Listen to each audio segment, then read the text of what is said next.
Hello, everyone, and welcome to Nuuli Forged presents Forged in Ice, a Critical Role-inspired adventure. Welcome to Nuuli Forged. We are a 5e Dungeons & Dragons actual play live stream. Normally, we stream in the world of Nuuli, but we are with everybody's summer schedules and commitments, and summer being what it is. We've taken some time off of that and are playing in Matt Mercer's Wildmount, Exandria setting. So that's what we're doing. We've been using the Frozen Sick module as a jumping off point. And soon we'll be getting into the new stuff, which is exciting. I've got it. Thank you for the Pikachus. And big shout out to Irenixis, who followed us last week. So thank you, Irenixis. Thank you for following us and being a forger. So huzzah. Go team. As you can see, two of my glorious friends are with me right now.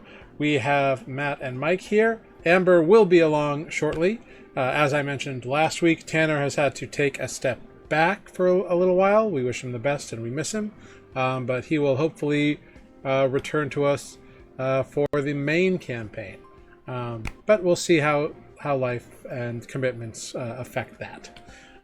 But hey, since I said their names, let's meet the players. Amber will be here a little bit later.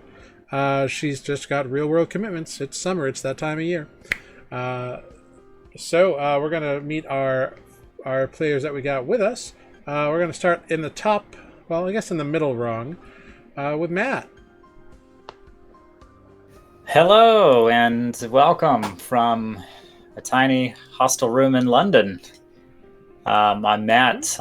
I will be playing Elixirros tonight, the warlock with a hexblade patron. Nice. And at the bottom rung on the ladder, we've got Mike. Yes, bottom of the ladder, but top of the Dragonborns. I am Phineas Skyrain, your Dragonblood Artificer. Oh yeah, I didn't. I'm also Dragonborn, but I'm a Ravenite, so less tail, more cool. I did not realize. I just realized just now that this is going to be an interesting interaction tonight between these two characters. No, Everyone else is shadowy and distinct. Oh well. Someone may die tonight, and not via me. Who's to say? And I am Jared. I am your humble dungeon master here on Forged in Ice and Nuuli Forged in general. And I play everyone and everything else that is not the 3 to 4 player characters. That's the fun and exciting thing on us. Shall we go into last time on Forged in Ice? Yes, sir. All right, let's do it. Last time on Forged in Ice, the party parlayed with an undead entity named Feral Sol, the longtime administrator and namesake of Salsvault, and the very inventor of Frigid Woe. Through that parlay, they were able to obtain a key that unlocked a chest containing the antidote to the deadly plague. Opting to investigate further and find Feral's notes on the antidote, and not to return directly to Syrinlya, the party engaged traps, multiple zombies, and even a swarm of undead snakes before finally having a moment to find and search Feral Sol's quarters. There, they discovered a large amount of coin, which still needed to be counted and identified. A note from Sol himself explaining his current predicament to any would-be future rescuers. And 5 blank sheets of parchment that have somehow not crumbled away between the cold and time. Slightly discouraged, the party settled in for a much-needed long rest, as a few of them had been beaten up quite severely, before they continue on the mysterious and apparently quite deadly investigation of Salsvault. Well, you have locked yourselves, barricaded yourselves, really, in a room with 4 beds, each of which has a foot locker. And you are free to by closing the door, you essentially you get a full night's rest, you get a long rest, so you can all apply a long rest. Nice. I thought so. Being particularly kind this week. Since we have nearly died many, many times. Nearly's not enough.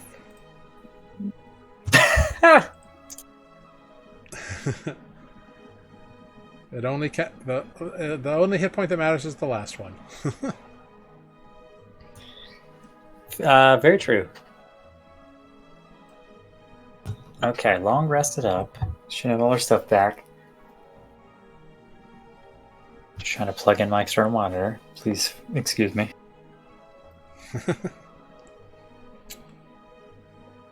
It's all right. So you have all awoken. What would you like to do? All right. Well, Ross is gonna get up. I don't know. I suppose we probably all wake up at the same time, but he'll start. I will wake up earlier than Ross by a few minutes. Somehow I knew that was going to happen. Well, I did get knocked out, and I think needed more rest. So, but anyway, when Ross gets up, I'm going to kind of stare at the floor for a little bit, think about what we've been doing, and I don't understand quite why he left that note for people, but it was so hard to get to. What was the point of that? Well, sorry, were you thinking that out loud, or? Yeah, I was thinking that out loud, but I'm just sort of like waking up from, being unconscious, and so I'm pondering out loud, but I'm also like just sort of talking to myself. Well, I don't know if we need to keep doing this. We've got what we needed. Oh, I totally forgot to... So this is out of character. Totally forgot to triple check our timeline, but I'm fairly certain we're getting toward the end of our... time limit on saving people. So maybe it's time we pack this up. I think that was the agreement we made last night. Bloodwind, we tried one more room, or is there still one more that we wanted to try?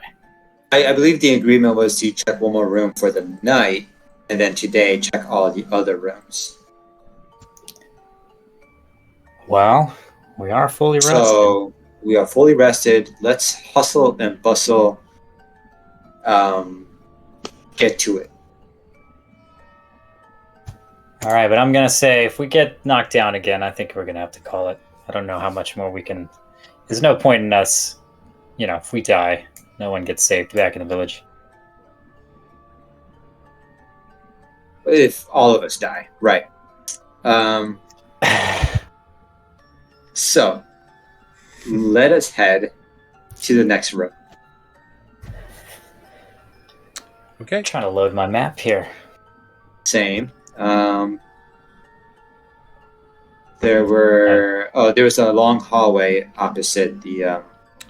Yeah, so you're in a small, quarters-style room. How many days has it been in total since you left Palebank, Alex or us? Good question. One moment, please. And you can all mark off a ration as well for the day. Okay. I'll be honest, I'm not sure we have any more.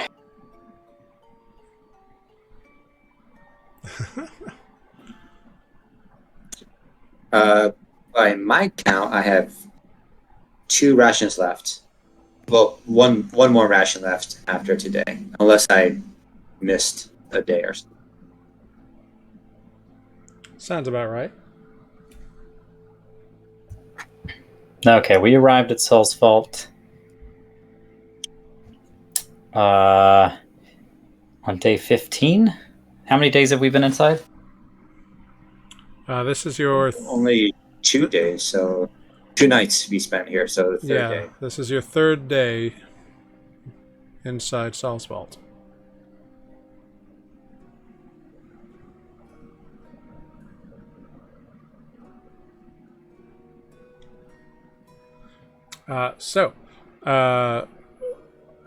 Alkin and Bloodwen are a little hazy, or they're a little shadowy and indistinct this morning. Alkin is doing his normal sort of like workout, for lack of a better thing. But he has a morning routine. Yeah, in canon you all do. You get to Okay. decide what that is, but like, Phineas prepares his spells, Elixaros does his stuff, Bloodwind does a little bit of a workout and maybe does a little thoughtful thinking. Alkin definitely works out. Especially in this cold, you got to get the blood pumping. But yep. I'm not entirely sure what Elixiros's rituals are yet.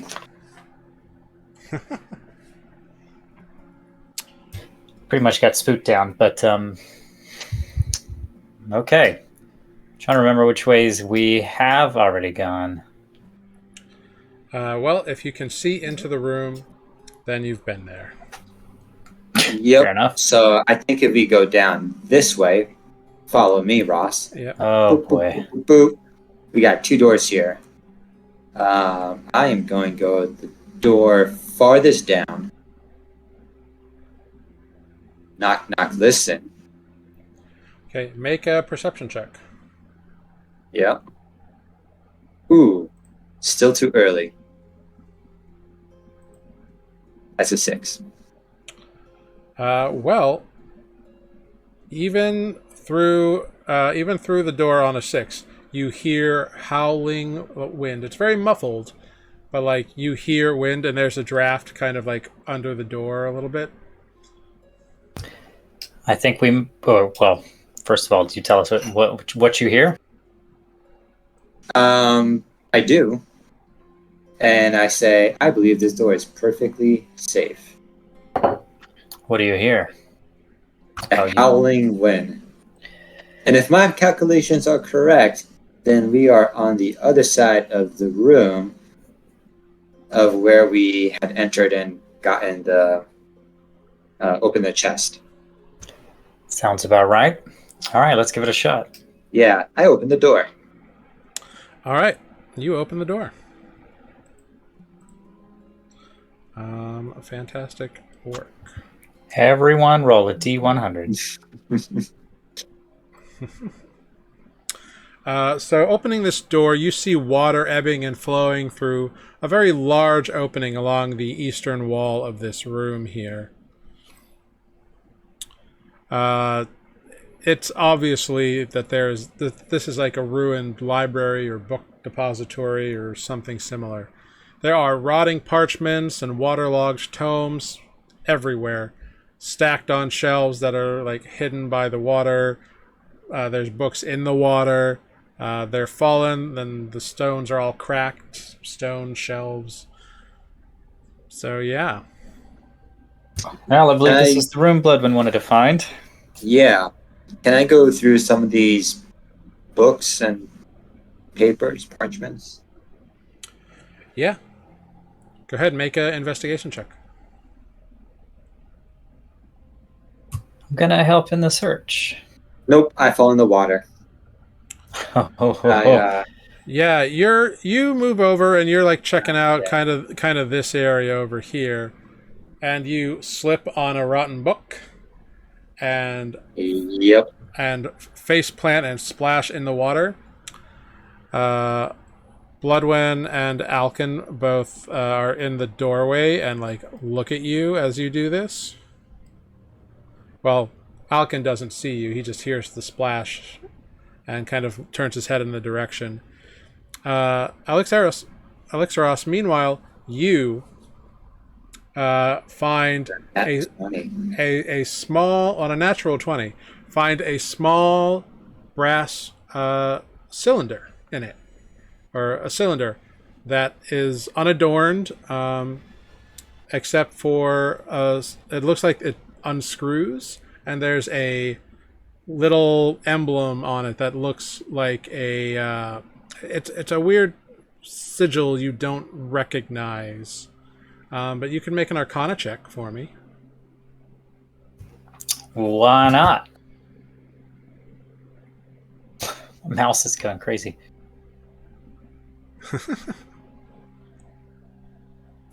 A 12 is enough. A 12 reveals to you that this is an ancient symbol, though it is still used today. It is the symbol for the school of necromancy in magic. I would know that one, wouldn't I? Yeah. And as you are looking at this, and Phineas is prone on the ground, or kind of like half in the water, something crazy happens. Go figure. Yeah, how about that? Phineas. Get up. Yes.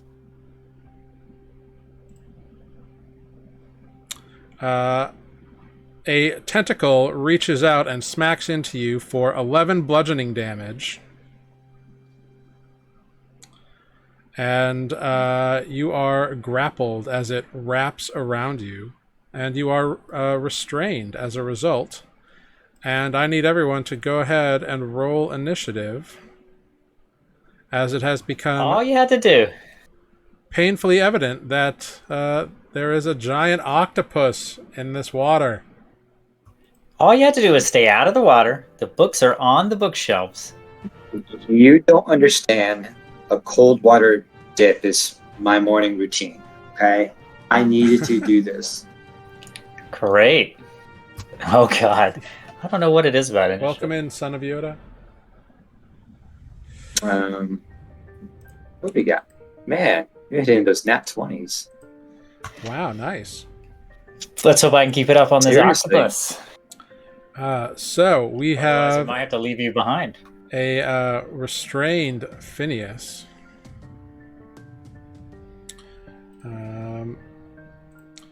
You're also technically prone, but I think that's fine. In this moment, I think your proneness is irrelevant. Your coldness, however, might become important. Yeah, you are definitely shocked by water, which is fun and exciting. Cool. If one of you would like to run Alkin and one of you would like to run Bloodwind for this combat, you can go ahead, click their tokens, and roll some initiative for them. I believe I've done Alkin. Do you have a preference? I was going to do Bloodwind since I know Barbarian. Very, very good point. And yeah, I'll take Alkin. Great. All right. And do you want us to click their tokens? Do you want us to roll a? Yeah. Wait a minute. Let me see if I can pull up his character sheet. Yeah, if you go just that one. if you just go up to the campaign on D&D Beyond, and it'll click, and you can click to any other character sheet.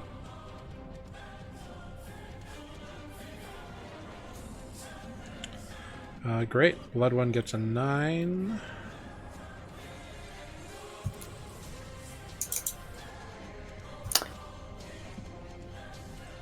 Alkin gets a 19, baby. Excellent. I love that. I love that for all of you.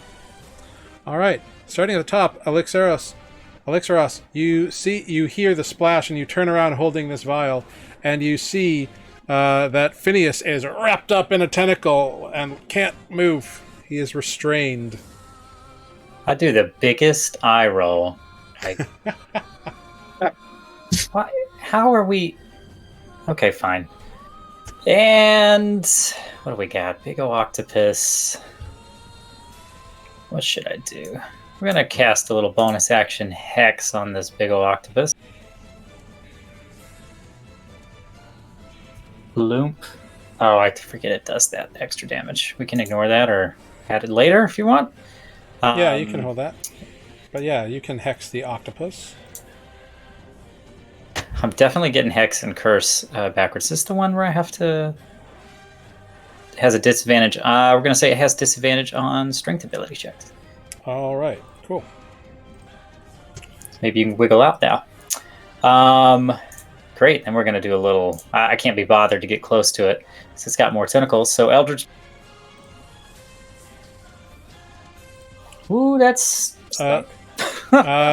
You fire your blast into the water, your little black orb, and it blasts off into the water, but does not seem to hit the octopus. Oh. Next time. Next up, we have Alkin with Phineas on deck. Oh, that's me still. Yep. Okay. Can we say... Can I move Alkin? Yes. In just a moment you can. Go ahead. Let me know where you would like to move him. Within 10 feet of the octopus, which I think puts him in this square here. Oh, I'm trying to ping it. The one just to the right of Phineas. Yeah, you should be able to move him now. I would imagine he heard what direction the splash came from, walked that way, saw Alkin in a pickle. Yeah. Once he gets within that radius, then he can see. Now we play a game of reach. Can I reach the octopus and the octopus can't reach me? Glaive attack. At the moment, you can indeed reach the octopus with Alkin. Boo! Unfortunately, an 8. Sploosh! He goes to chop a tentacle and it moves in the water. The light must have... He has a difficult time because he can't actually see in the water, so it's kind of... I would say there's probably something about as it goes underwater. Yeah, it's definitely messing with his depth perception. He looks down at Phineas. He goes, "Hold still." Next up, we have Phineas. Yeah, he's going to fire off an Anemo burst. Is that at disadvantage or? Yes, because you are restrained. So, yeah, all your attacks are at disadvantage. All right, let's do this.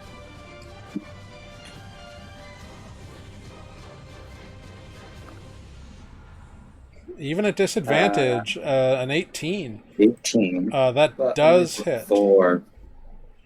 Indeed, 4 damage to the thing. Not bad for not being able to aim. Right. So good job. Anything else for Phineas? That's all he can do. All right, next up we have Bloodwen. Bloodwen will...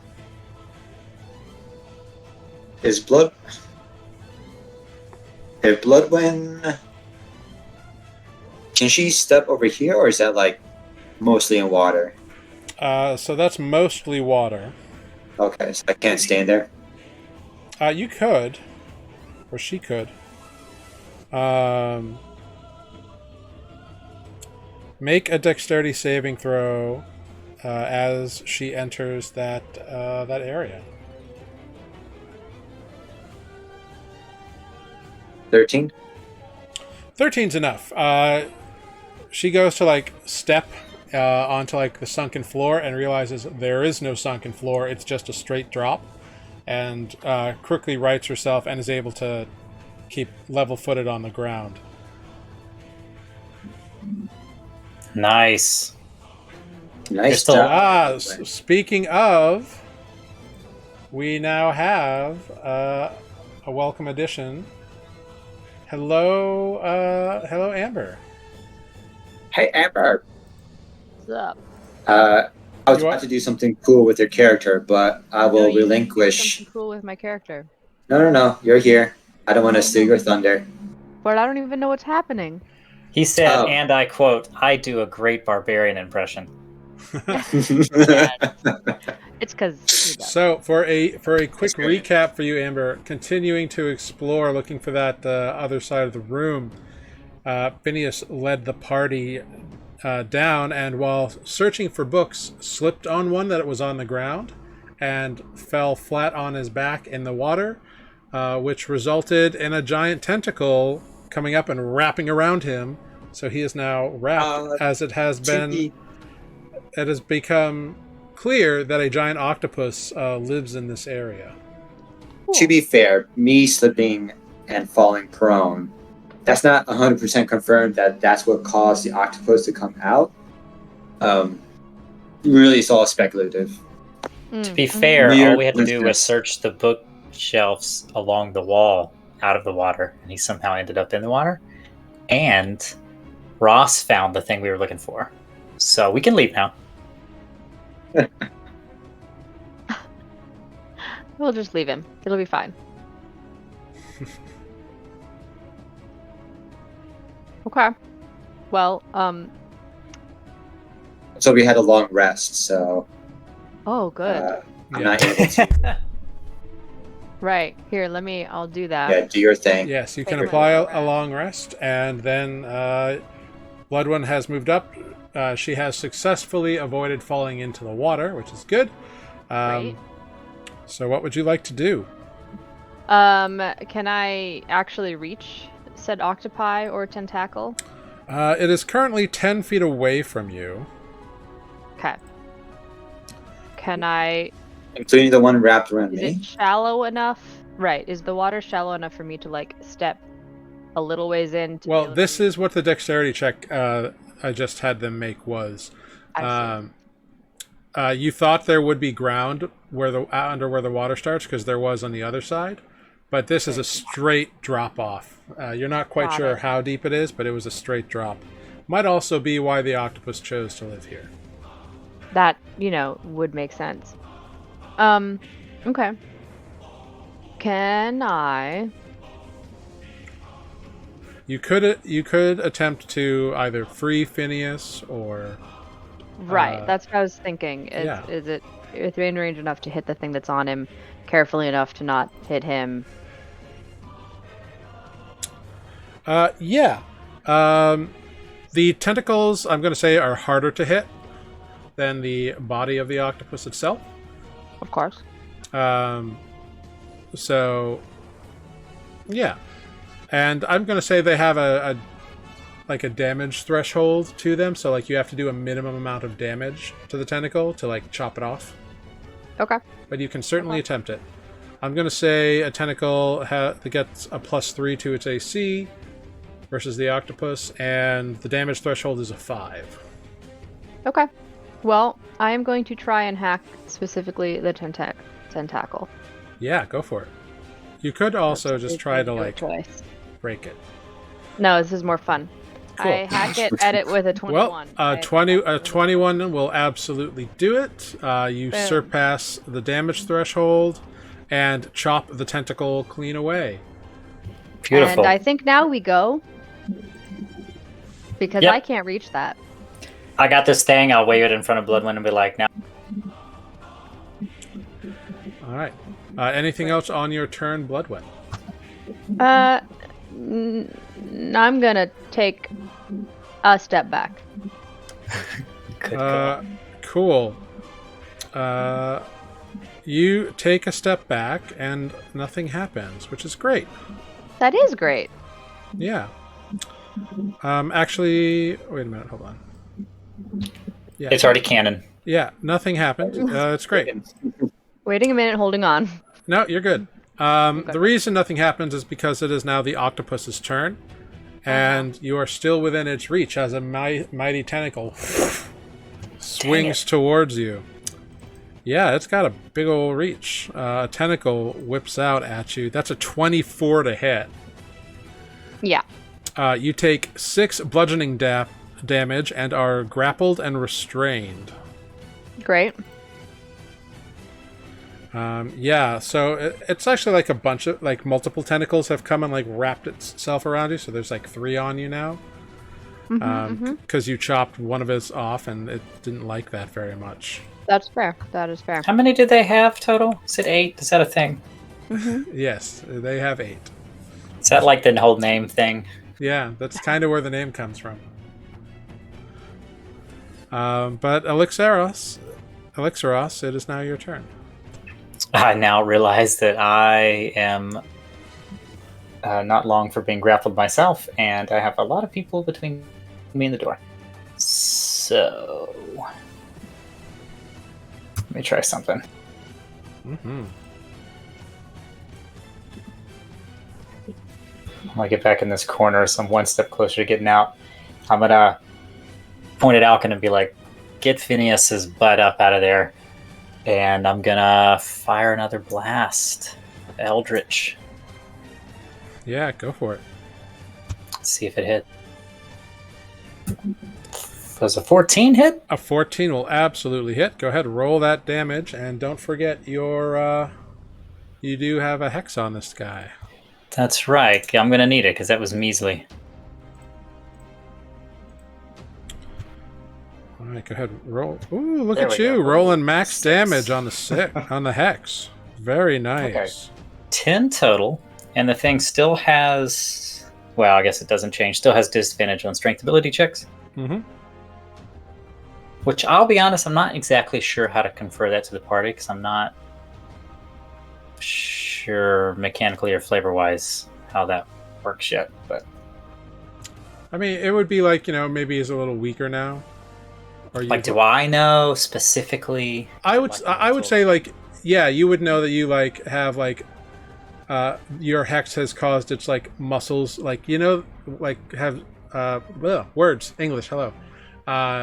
Your spell causes like a buildup of lactic acid, so like how that muscle burn when you work out and your muscles get a little weaker.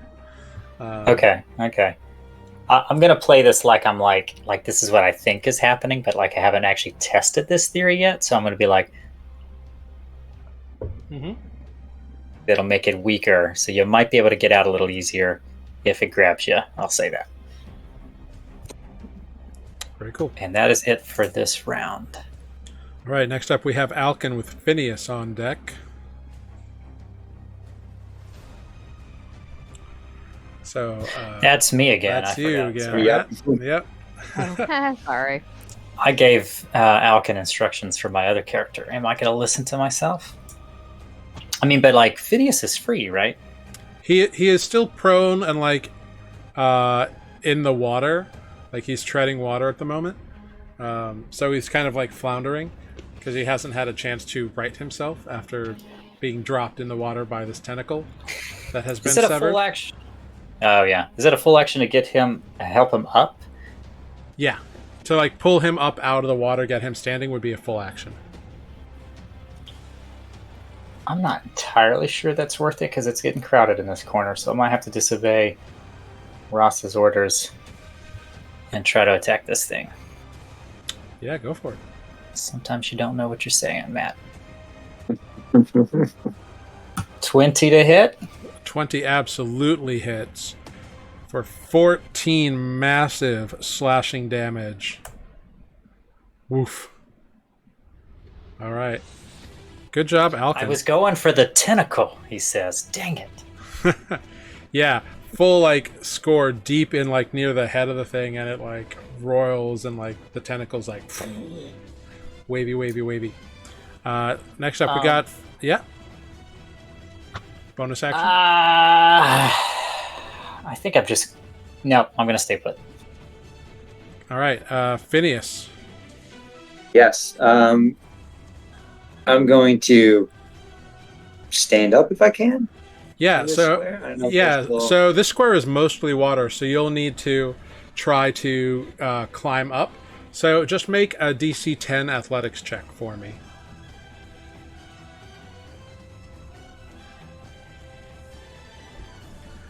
Ploosh! This is not my day. You just sploosh back in the water. It's cold. You are shocked. You're still also like the severed tentacles. One of them is still like wrapped around you. Like it's like around your body, and it's a little difficult, and you're trying to like peel it off. Mm-hmm. So it's a little difficult. After seeing that, maybe Alkin does need to help you. Does that count as my action, or that was your movement? I'll say that's my movement. Okay. Well, from the water, I will cast a Nemo Burst again. Cool. It's at disadvantage because you are within melee of it. Mm-hmm. But doesn't matter. A 21 will do it. For 4 thunder damage. Excellently done. Your little air dragon detonates right in its face. Anything else from Phineas? Nope, that is all I can do. All right, next up we have Bloodwen. Hello. You are currently restrained by tentacles, so you can attacks against you have advantage. Your attacks have disadvantage. Your speed is 0.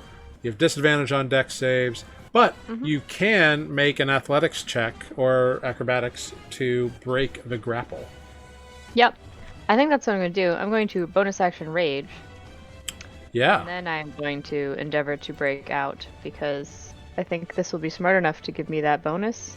I get advantage. Yep, you will have advantage on this with your rage. Huzzah! I'm so angry. Yeah. Oh my god. Oh my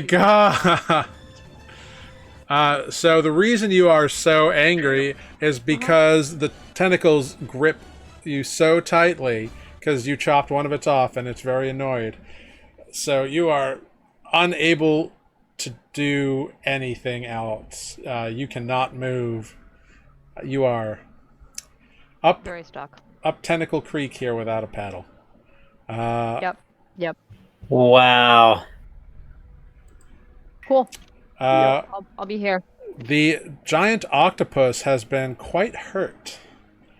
And so the giant octopus begins to descend, pulling Bloodwen with it. Awesome. Can we take any sort of reaction? Could I inherently resist?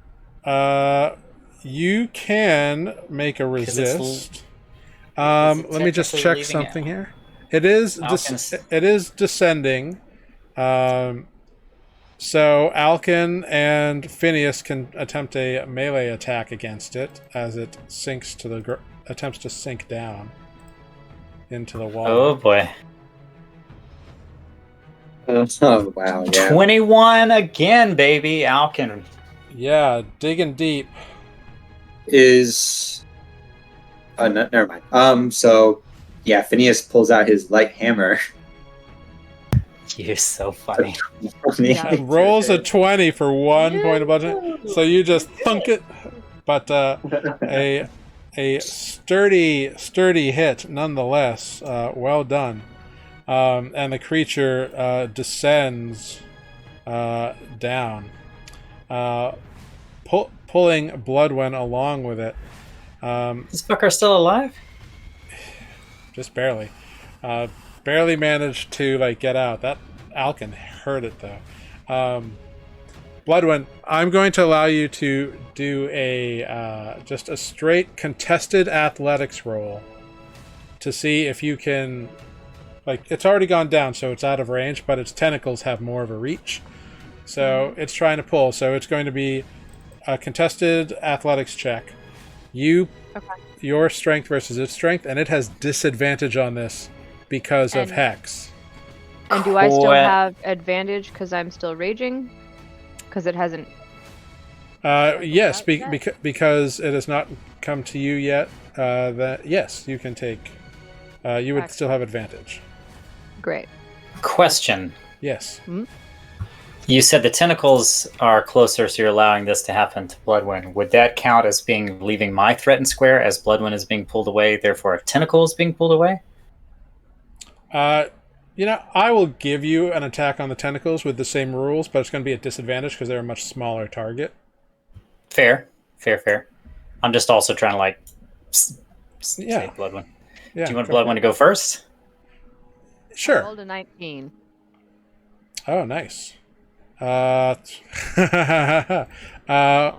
Bloodwen, you dig in your heels and pull back, and in doing so, flex and bust the tentacles, and their grip between the tension of the creature's weight pulling down and your refusal to move in sheer anger breaks the grapple, and the tentacles slither back down beneath the waves.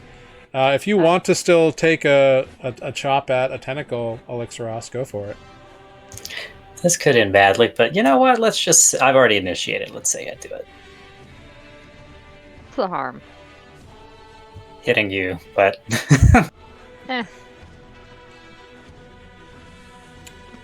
Nah.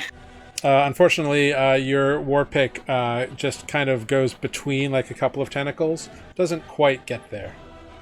We'll say that happened simultaneously, and I'm like surprised. I'm like, "Oh, she did it!" Oh. Yeah, it was the whiplash of like the tentacles like releasing the grip, and so they were like whipped back.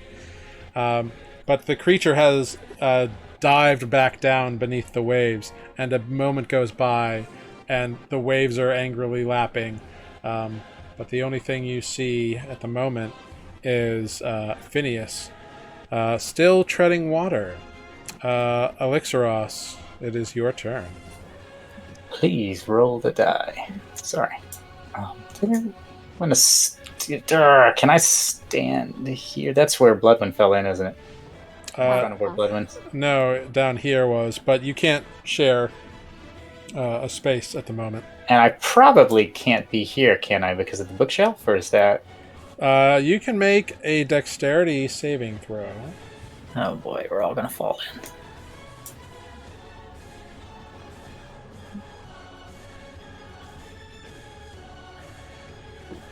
in. Yeah, you try scooting along, but it's too narrow, so you can't... Yeah, you can't quite get there. So I need to go back to my... Yeah, so you're back here still.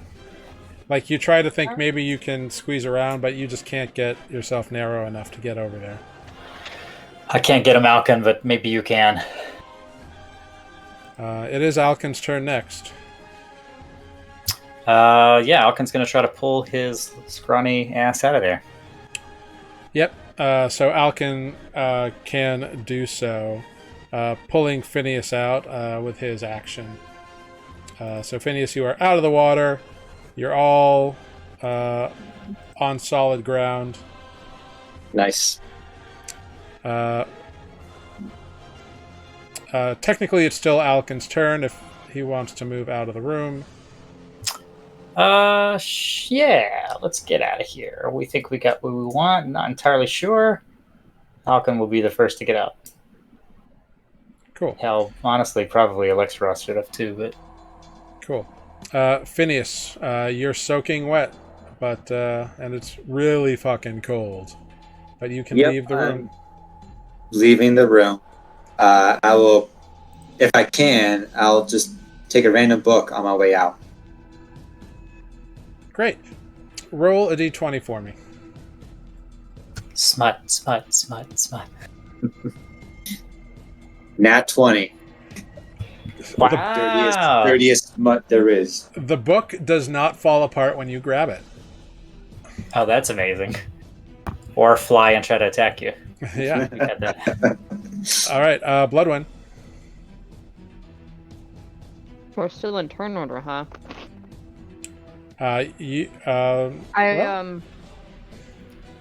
Spooky. Also back up. I'm going to say I'll back up when you back up. To who? To me? To you. You're still in the room. Oh. Basically, just can I save my motion or take like? You can hold the dash action. Yeah, I'll hold the dash action. All right, cool. But I'll hold it's down a the race. fork. All right. Cool. Nothing happens from the octopus, and we can drop initiative. You guys beat it within an inch of its life, and it's curled up in its hole somewhere. Oh, good. You all got it down to 5 hit points, so... Nice. Aww. Wow. You did an extra, 20 or 30 something damage to it after it had decided to just try to pull Bloodwind down and then GTFO. Good job. Should have let go. But it still lived, so... Yeah, it is. It's hiding in a little place somewhere. It is appropriately chastened. It is indeed. And this is Elixaros dives in with a knife in his mouth, pirate style. Oh my god. You can if you want. Started. You can if you want. All right, I'm gonna leave. All right, cool. Let's get out here in the safety of the hallway. And Yeah, take a look at you this thing I all found. remove yourselves from the hallway. Easy peasy. Your rage fades. You are not restrained. Does Hex let you know the location of something?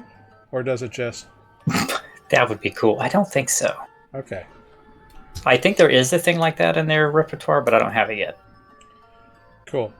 You are still concentrating on it, but you can choose to drop that if you want. Or you can keep concentrating on it. If I keep concentrating on it, my understanding is, and this may be partially broken, is that as long as I keep concentrating on it, as long as we don't exceed an hour, I can still transfer it to a new target. Well, the thing about that is it is after the target dies.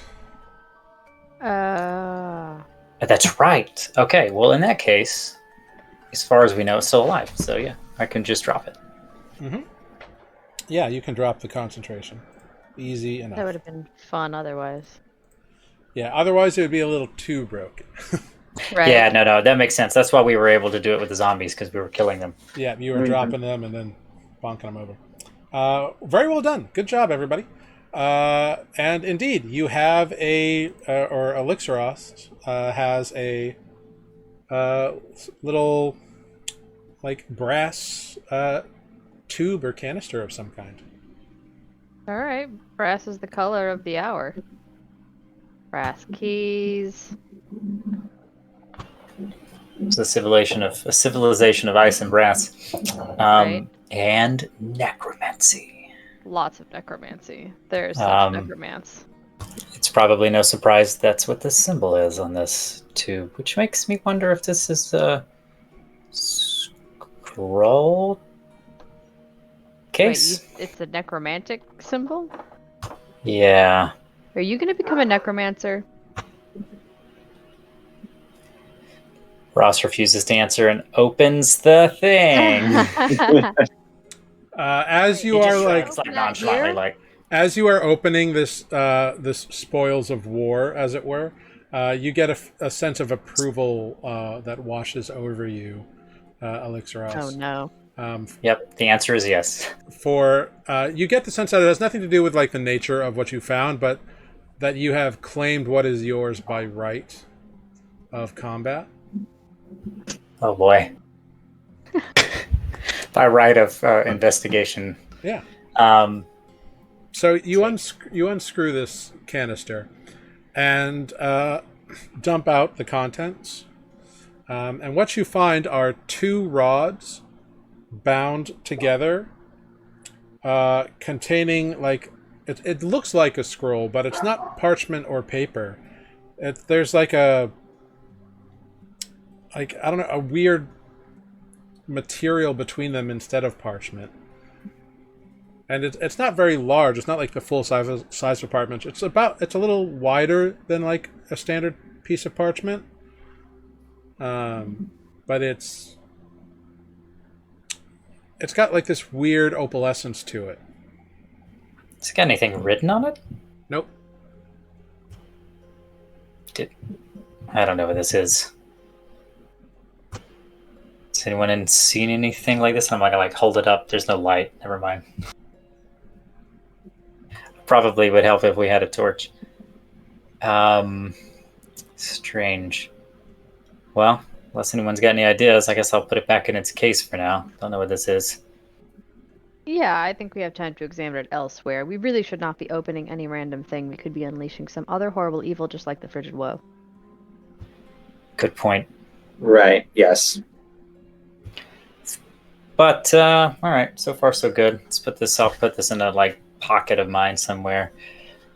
Is that what we were hoping to achieve? Finding the room on the other side of the water?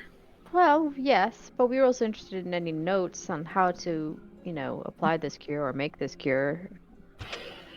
We searched that whole library, well, albeit not very long, before the octopus attack, and that's all I found. Whatever. I don't even know if I saw Phineas grab the book on the way out. I think I was already in the hallway. Yeah, what is the book I have? So it has an ancient, like, draconic font to it. It takes you a few moments to kind of suss it out.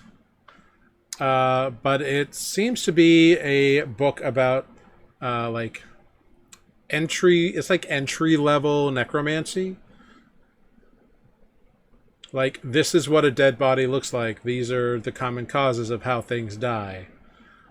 And it's all very like low level stuff. It's like necromancy for idiots. Kind of.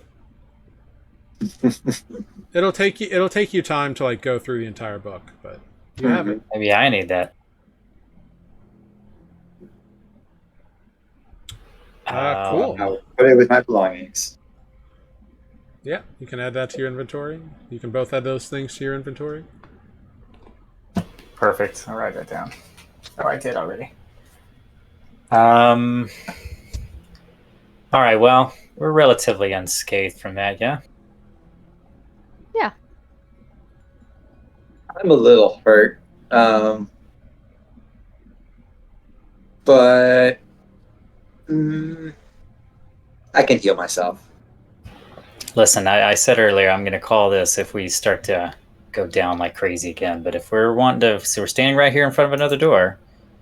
We want to try one more on our way out, but this is the last day we're staying here. We got to make a move soon. Yeah, we've got to go back and save the family.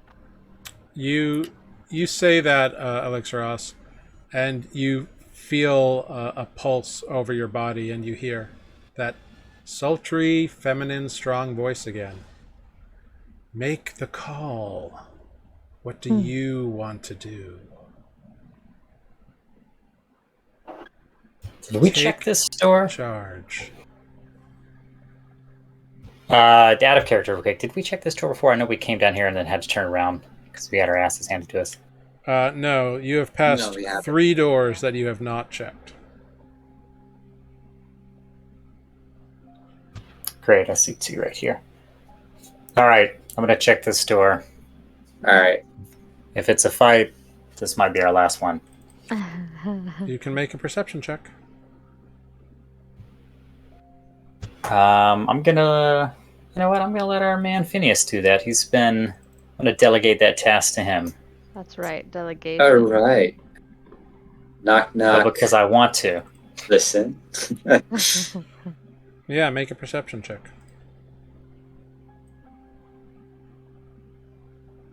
Mm, You don't hear anything. yeah, I think it's good. And then I'll back up against the wall. Go ahead, bud.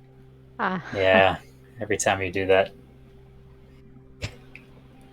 You know what? I sense a little hesitation there. Let me give it a try myself. I've only done it once before and I failed, so. Yeah. Yeah. Yeah, Elixros, you don't hear anything. I'm gonna shrug and I'm gonna open the door. There's no way there could be anything there. Wonderful. If only we had a cleric that could detect undead. Remember, the door is our friend. If there's anything bad, we close the door. Yeah, I'm gonna open the door slowly with the intention of closing it if there's anything bad. Yeah, you push open the door, and 2 zombies lurch and attack you as you open the door. Yeah, that whole detect undead thing that I never got to use would come in real handy right now. So it was always the range that I thought was ridiculous, and until I'm in one of these places, and I'm like, oh, this is why it's a spell. It's made for dungeons, like legit dungeons. Everybody can go ahead and roll some initiative. This is the last fight, says Ross as the zombies rush out. Yeah. Oh, that did not work.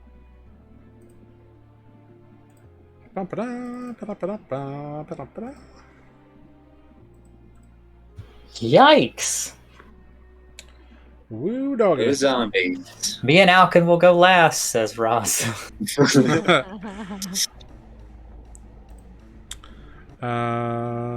Great. Yeah, Elixros, you had been like pushing the door open, so you'd probably be here or so. So the zombies just like lunge out at you. And they both are going to attempt to slam against you. The first one is a 13 to hit. That meets it. Okay, so you take 5 bludgeoning damage. Copy that. And then an 18 to hit for another 3 bludgeoning damage.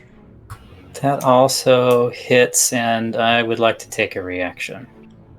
Yeah, go for it. Against Vengeful which? Assault.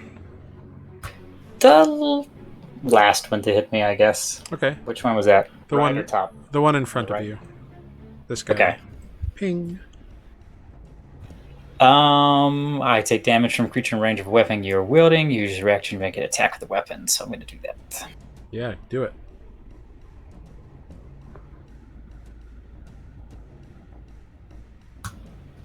Whoa, natural 20.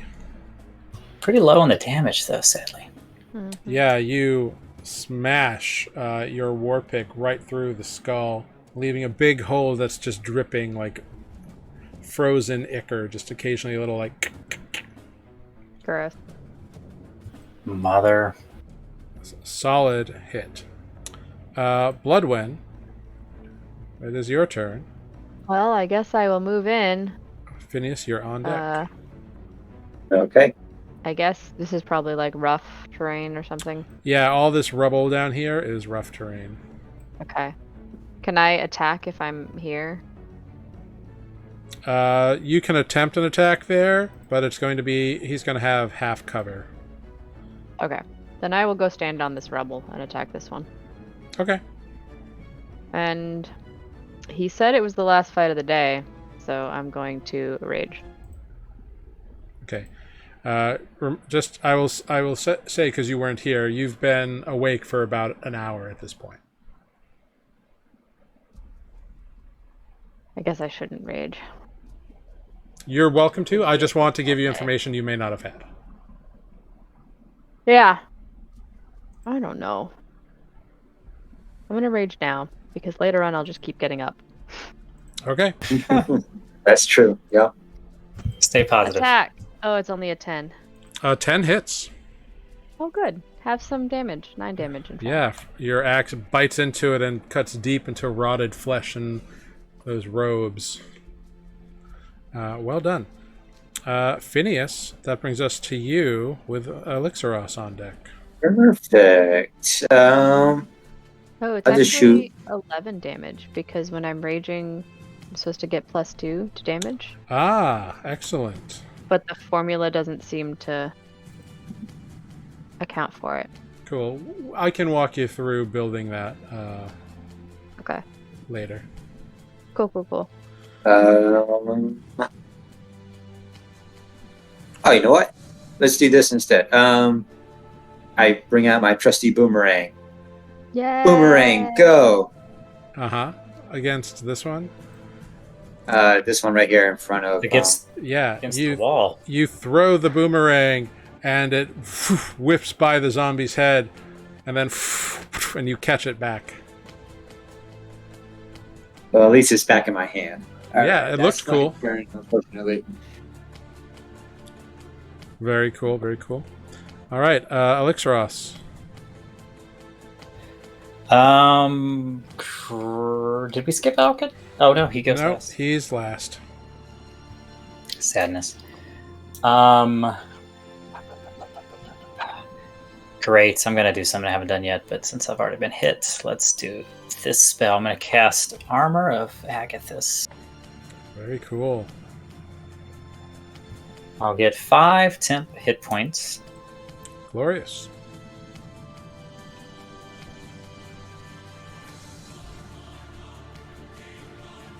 And I don't believe I can do anything else right now. So you cast this armor, and like this dark black ice like coats your body in a protective layer. Oh yeah, I did do this once. That's right. Smoky ice. Smoky ice. Yeah, that's it. That's only I've already used that was an action, sadly. All right. Next up, we have Alkin. Alkin will move up. I'll be 10 feet away, I hope. He's going to target the one. I mean, can he see the big gaping hole in the head of the one to my right? He can make a perception check to see if he notices that detail. But he definitely saw blood. Oh yeah, he knows. He sees He's it. got wicked good perception for a blind man. He does. He should be checking the doors. Why are we making? Right? Why is he not checking the Blind doors? man check. His range is limited, and he doesn't see through things. All we need to do is here. All right, making a new delegation after this combat. Uh-huh. Anyway, he's going to attack with a glaive. Yeah, go for it. 10 for 11. A 10 will hit. Fantastic. Thing is still up, I'm guessing. And it falls underneath the weight of the blade, crumpling to the ground, but then rising again.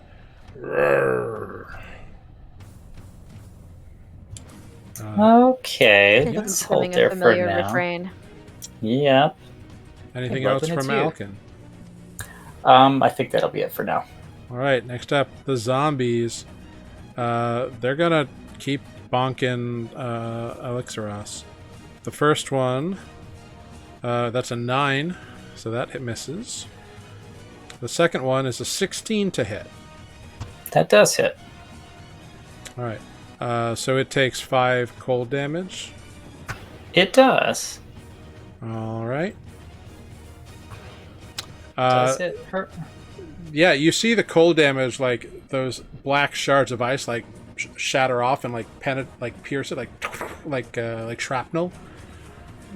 And it like stumbles back and looks like it's gonna fall, but then it rights itself again. Ooh! Did it actually hurt me in that, or was that that happens instead of? Double check the spell, because I think. Well, it dealt 7 damage to you. So I think in theory. So yeah, so all that. So it eats through the 5 temporary hit points, and then you take 2. Correct. Yeah. Now, sadly, the way this works is I believe that was a one and done thing because I no longer have those temp hit points. Correct. All right, Gotcha. that is the zombies, which brings us to Bloodwen. Okie dokes. Well, I'm going to move myself around this zombie, Yeah, and then I'm going to attack it. yeah, go for it. You can have advantage. Yay! They're stupid zombies. Oh my god, it's still only a 9. A 9 hits. Okay, well, 7 plus 2. Yeah, So you 9. you slam your axe down into it and like lodge it in the collarbone, and it kind of crumples down, and you gotta like pull your axe back out, and it's still standing with its collarbone kind of like chipped deep and cut almost clean through. Still up though. Good. Great. Phineas, Let's go with Boomerang again. go for it. 20 will hit, so it punks the zombie. Ooh. Hold on, I have to do math. Do it. The zombie gets bonked in the head by the boomerang, and you see that it's bonked in a squishy spot, and Yes. it lodges into the head, like sticking out of the center of the crown of the forehead, and it crumples to the ground, Yeah. Boomerang! dead from zombied. Oh, is it the hole that I made with the pick? No, that was on the side of the head. This is that like, would've been epic. like it definitely like with the damage you did, it definitely like made the like the plate in the head, like the skull bone, like separate a bit, and it just lodged right in that gap. Oh, nice. Delicious. I'm gonna call that teamwork. I'm gonna call that my kill. I've got it in chat. Has beaten you all. It's a brainarang. Brainerang. Ooh. Ooh, the new pun master. Yeah. Oh, yeah. Good job. I've got it. Thank you for that. A brainarang. Well done, Phineas. Elixeros, it is your turn. That was mine. There's another one right next to you. That's true. Fine. I guess we're gonna go all out here. Hexblade's Curse on this guy, bonus action. Ooh, nice. So I love this one. It's not even a roll. I just get an automatic +2 bonus damage to damage rolls. Great. I'm gonna try to hit it now with the war pick. Yeah, do it. 14 for 12. A solid strike. And you feel a sense of pride wash over you. Like, good job. You've got this. You are destined to lead. Thank you. I didn't die this time. So motivating. No. Maybe a touch condescending, but that's all right. Next up is Alkin. You're the best. You don't suck as bad today. You're beautiful inside and out. Aww. You should steal that book of necromancy from that weakling. Alkin's gonna glaive and see if he can finish it off. Cool. Yeah, he'd have to move at least in about 5 feet onto the rubble. Oh, is he not 10 feet away? He is, but there's a wall here. Oh.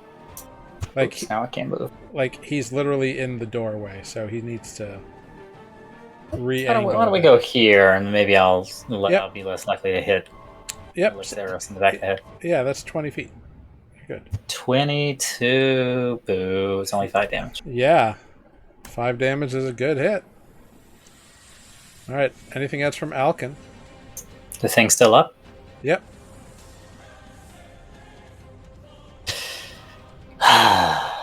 I guess we'll wait. Alright, it's zombie time. Zombie slams against Alexeros with an 11 to hit. Ooh, he misses. So not very successful. Bloodwind. Guess what? I'm gonna march up to said zombie friend, Yeah. and then I'm going to axe it. Natural 20 with advantage, because Yeah, you get the advantage on this one. damage. That's amazing. Well done. You just march up and cleave this zombie like right in half. Head, waist, wherever you want. You just destroy this thing. And the body like falls in half. The legs are kind of standing for a minute before realizing that they're dead, and then they crumple to the ground as the top half wriggles for about 5 seconds and then lies still. You have killed both of these zombies. Well done. Alexeros is just standing there like, give me 5. What? That was awesome. Thank you. A 5? What is a 5? Do this 5 what? at the same time I do it. We're going to count it. Ready? 1, 2, 3. Okay, we'll work on that. Nice hit. The boomerang wasn't bad either. I pick up my boomerang. Dude, this has been clutch. Very clutch weapon indeed. Make an athletics check as you try to pull your boomerang out of the skull. Oh no. Athletics? Yep. It's solidly planted in that skull. Would you like some help? Can I try? No. I got it. You spend my foot down. You spend 5 minutes like foot on the skull trying to pull this thing out before finally. I just gotta wiggle it. Yeah, I just gotta wiggle it. Yeah. The other end is just coated in like decayed brains and black goo. All right, we're gonna waste Bloodwind's rage, aren't we? It's already gone at this point. Never. It's fine. All right, I know I said this was the last fight, but I'm now looking and seeing there's a door here, and then that hallway is another door. This must go to the same room. Okay. Now, that sense of adventure. If we play our tactics right, we could open both doors. And if there are enemies, we'd at least split them up. Very well. Why don't this? We are still looking for those notes. All right, this is probably the real last room. All right, Bloodwind, Phineas, you're already at this door. Alkin, come with me.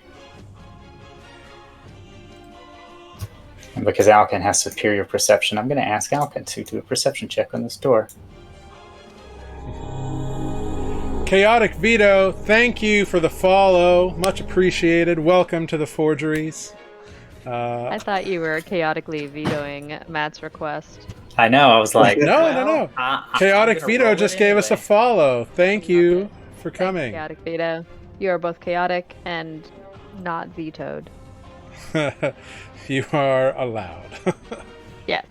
You're passed. You can come forge anytime. All right. You shall pass. All right. You have made your way to either opposing of these doorways. What are you going to do? Alkin has already given a listen with his superior than Phineas's ears. Okay, so 24 perception, natural 20. Alkin Phineas, hears nothing on the other side of the door. I would like to imagine instilling in me like the most confidence possible. Alkin just looks at me and goes, "Nothing in there." Yep. All right. I'm gonna go down, around this corner. I'm gonna yell down the hallway. All right. On 3, guys. We're gonna bust down these doors. All right, Bloodwind. All right. I was gonna just walk. I was just gonna walk down there and tell you that we can open the door, but yeah, go ahead. No. All right. On the count of 3. 1, 2. Elixeros, when Phineas starts doing this, you hear a voice again. Don't take orders from him. Give the orders. Right before he could say 3, I'm gonna yell 3. You all hear 3 from Elixeros and push the doors open. Okay. Yep. Sure. That's what we're doing. Yep. Mm-hmm. And inside you see an empty, destroyed kitchen. Iron pots, pans, utensils, and frost-covered food just on the floor of this kitchen. You can see there's a steel stove built into the west wall. The thing I think that sticks out to you in this moment of searching is the fact that there are indeed remnants of frozen food in here. Yeah, that's awesome. It like flash froze. Is it like? Who's to say? I don't know. That feels weird. I don't know.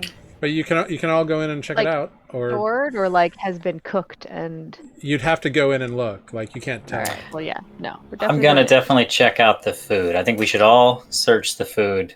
We need to take some food with us. That's true. That's fair. Okay. That's cool. So you all enter and look around for this food. Phineas, are you staying out or are you entering with your comrades? Yeah, I'm gonna just stay outside. Let them do the All right. searching. So you hang out in the hallway or in the other room, whatever. I'll hang out in this room. Yeah. Cool. So you all enter and begin looking around, and 4 kitchen knives fly up in the air. I knew it. And attack you. I guess we should have seen that coming. Two of them are going to attack Alkin, and one of them hits Alkin with a 20 for 2 piercing damage. One of them attacks Bloodwind with a natural 20 for 6 piercing damage, and one goes after Elixeros with a 17 for 2 piercing damage. And everyone, go ahead, roll initiative. We just can't have one room, can we? It can't just be one. It's that kind of game. Oh man! Yay! I know. I finally get a character where I want to go first, and it is like half the time I do, and half the time I don't. Oh, one sec. Wonderful.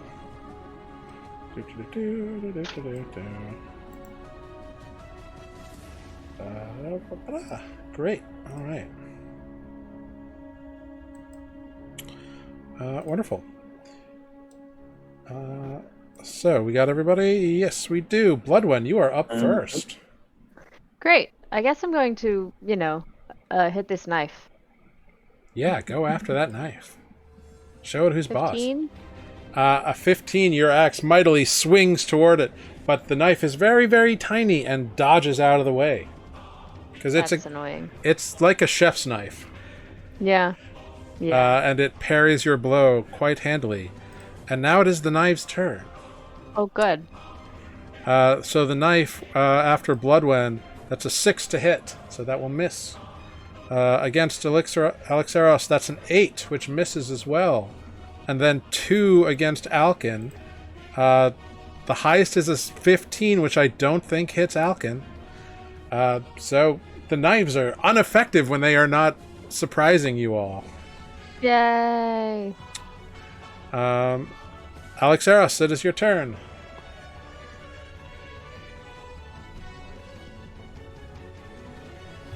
I'm going to attack the one above Alkin. Yeah. With a 15, once again, it just sort of like dodges your war pick. Your war pick's a very fine like point on it, and it just flies over it. I didn't roll the 15. I rolled 7, but same thing applies. Oh, well, yes. All right. Anything else, Alexaros? All right, Alexaros. Next up is Alkin. Phineas is on deck. Remember, you're playing Alkin as well, Matt.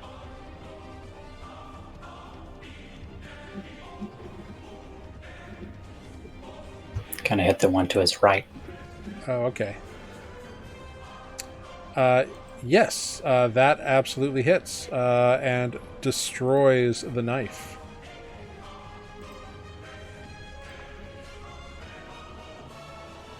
Well done. Sorry, neighbors of Matt. Thin-walled hostile. Okay. Anything else from Alkin? All right, then Phineas, we go to you. A Nemo burst. Yeah. Against which one? Oh, I'm sorry. This one I see in front of me. Yeah, your your air dragon kind of wraps around, flies off your arm, and detonates to no effect. The knife is just too nimble and tiny. All right, that's my turn. Right, we're back at the top with Bloodwen. Okay, well, I am going to look around me, see if there's any food to grab. Make a perception check.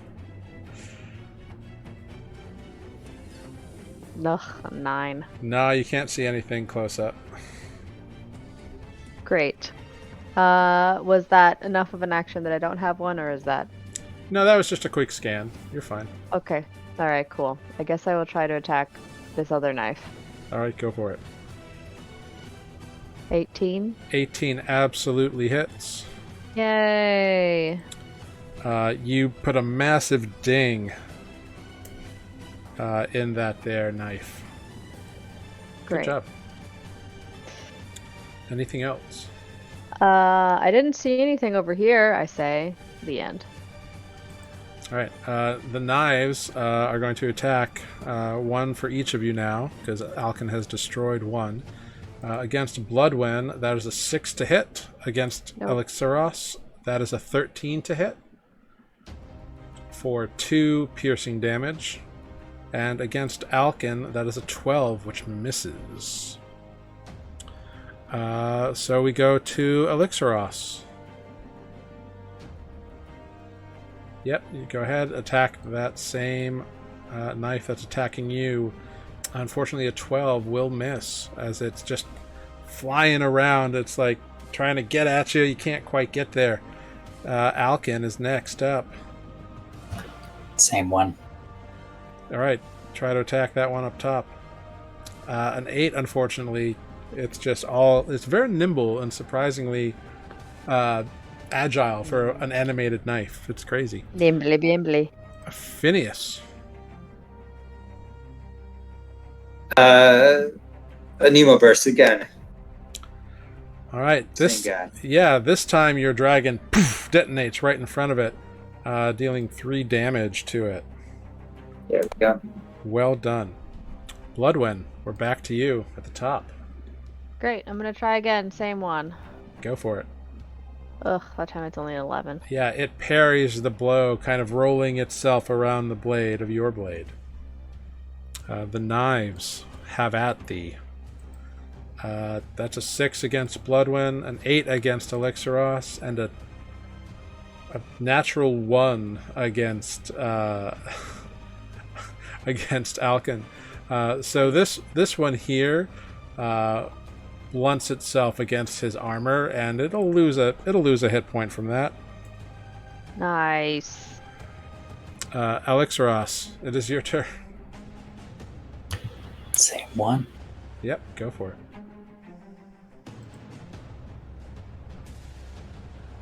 23 absolutely hits. Get it.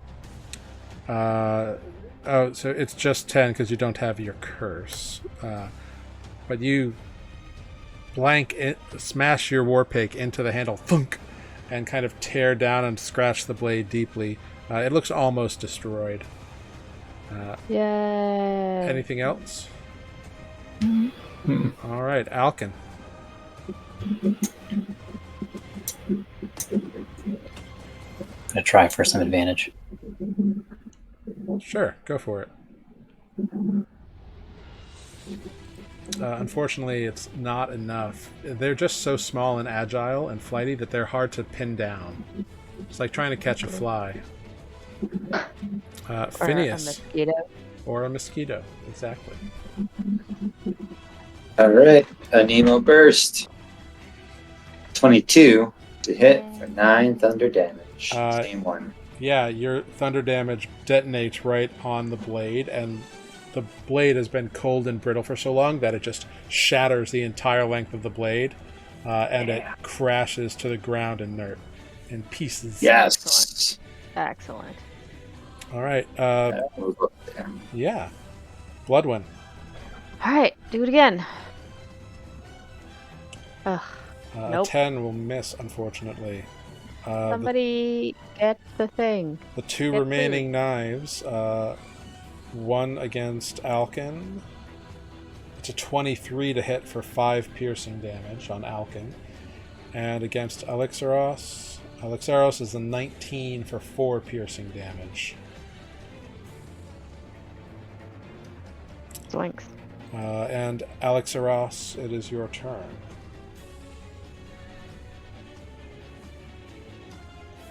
Assuming you're attacking the same one. 14, unfortunately, doesn't do it. But Alkin can try to get the one between him and Bloodwen. Yay! Yes, Alkin is able to smash this one, like, with the end of... It's more of like the handle of the glaive, like, smashes the back of the knife. And it, like, breaks right in half. Blade and handle both go flying harmlessly away. Phineas, back Why to you. would someone animate knives? A Nemo burst. 23 for 8. Yeah, once again, the blade and handle just shatter, blasting apart. And the room is quiet again. Well done. You've defeated the animated knives. Good job. Knives would have been useful, but instead they're attacking people. That can't be good. Elixeros, you hear the voice praise you. Yes, your battle skills are improving. Every enemy you defeat is a notch in your crown. Okay. I walk in and be like, "You guys see that? I took out 2 of those knives. Man, I'm awesome." And like just keep walking out. Oh my goodness. Ross, did you see that? Ross. Hey, Ross. Yeah. I saw it. Pew pew. Yes. Finger Let's look guns. for food. Yeah, I didn't see anything over Yeah, here. now that the threat is gone, you are free to make investigation checks. I will go to another section and try again. It's only an 8. Yeah. Unfortunately, neither Bloodwind nor Alkin nor Elixeros find anything. At least nothing that is usable. There are like frozen foods, like meats that have been frozen so long that they just have a covering of like hoarfrost, and they look like blue gray. Like they don't look edible. I rolled a 23. Do I find any Twinkies? Phineas, you find something in one of the cabinets. You find like like you know those old tin cracker boxes that they used to make, like that like saltines used to come in, or that those the sewing needle kit cookies, those things. You find you find a tin like that, and I open it. Is there like sewing material stuff inside it? only on half. On the other half, in the other half, there are some sort of like wrapped packages that are wrapped in this like weird material, but they seem to be about they seem to be round, they seem to be like, for modern parlance, it looks like a wrapped hockey puck, and there's like 4 of them in there. Okay. Well, guys, I found this.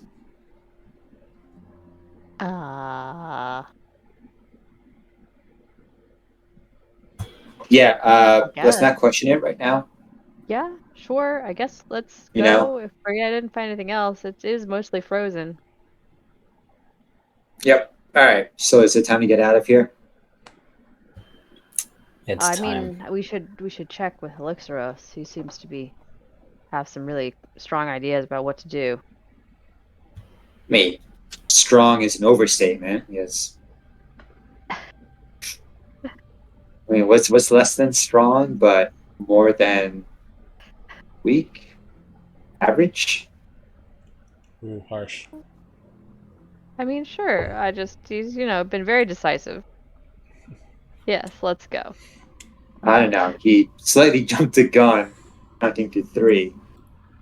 So Phineas, as you're checking over this like little tin, you do find there's like embossed draconic script like on the bottom of the tin, and you take a moment and kind of resort it out and kind of reinterpret it, and you realize that what it says is manufactured in Aor by IGT Industries. Nah.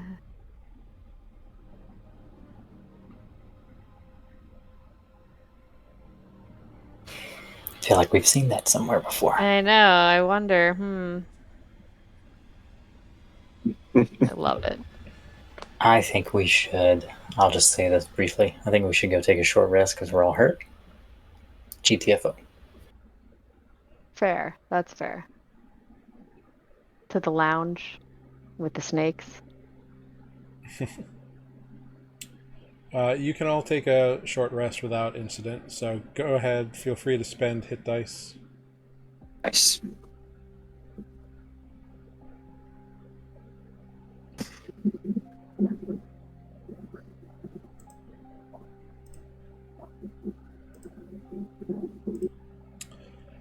Yeah, so spend any hit dice you want. You can roll them for Alkin as well if you so desire. And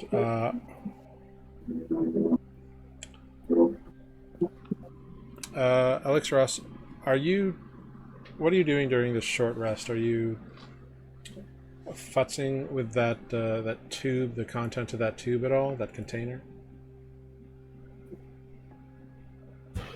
Not yet. Okay. Cool. All right. So short rest goes by, and you all are able to do whatever you would like to do. GTFO. Uh, yeah, we can make our way back up. It's a D10 for fighters. And then add his con modifier.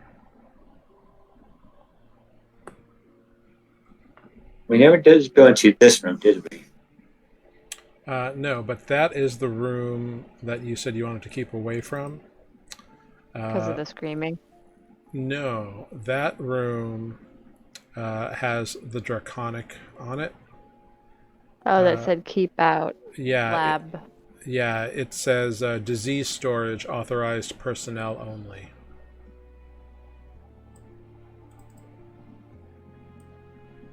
Yeah. Is anyone curious? No, I don't really think that we should be releasing other diseases upon the world. In fact, I wish there were a way for us to block this place off from ever being explored ever again.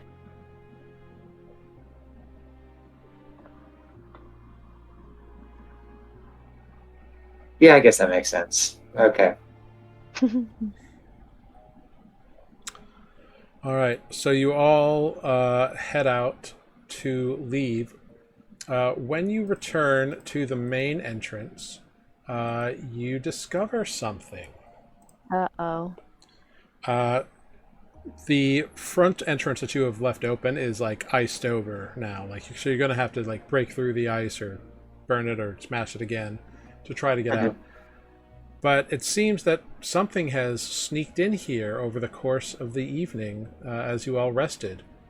Curled up in a corner is a large, like heavy furred wolf. And it raises his head as you all enter because it's curled up on the ground. It's a bit like sleeping because it's warmer inside than it was outside. Okay. But it raises his head and it looks at you. And that's where we're going to take a break. Uh-oh. So we're going to take a quick... We're going to tame this animal. Who says you have to? But we are going to take a quick 5-minute short rest. Thank you all for being here. Thank you, I've Got It. Thank you, Chaotic Vito. Thank you, everyone who's been in the chat so far today. We'll be right back in 5 minutes and pick up with this wolf. We'll see you there. Just a minute. Be right back. Short rest. Bye.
Hello, everyone. We are back. Thank you for hanging out with us and hanging in. So, where we pick up our intrepid band of adventurers, Hey Chaotic Vito, have made their way back through the hallways, corridors of Salsvault, and found themselves face to face with a lone, thick-furred gray wolf in the main entryway. Hello, Wolfie. It hasn't risen yet, but as more and more of you, as the four of you enter the room, it does stand up, and it kind of stands back in the corner that it's in, and it just kind of like gets low, but it doesn't growl. Is it? Can't tell if it's a female wolf, male wolf. Make a nature check. Okay. Either it's going to be really funny or not. Let's see, Really nature. sad.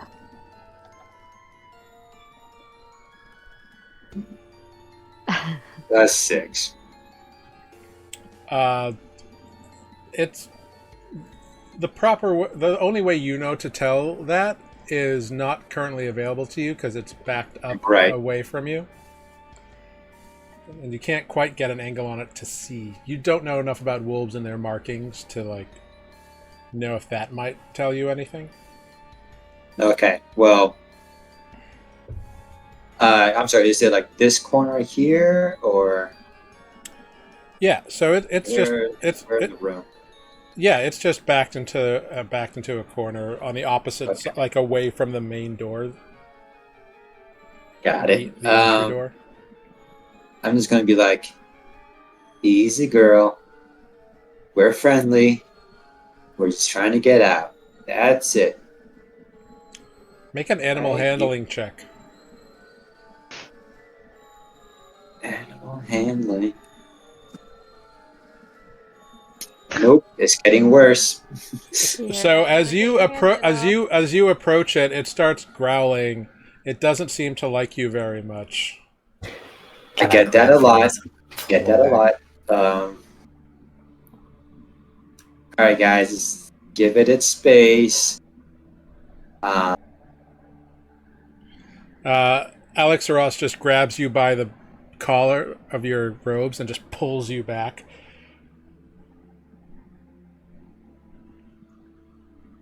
Someone want to toss it a cookie or something? I guess. I'm gonna work on the ice. Don't worry, Pupper. I'm not gonna bother you. Yeah. I'm just gonna go hit the ice. Yeah. You've been through this before. You know that like your axe doesn't do a lot to the ice. Right. So like a blunt object is better for it, or fire. Any rocks around? I don't have any fire. I guess I could use this torch. There are 2 rooms to either side full of rubble. Great. I'm gonna go back to this room and get some rubble, a nice big rock, and start hitting the wall with a rock. Yeah, so you start smashing away on the rock. The wolf just kind of stays back and just kind of watches what you're doing. Cool.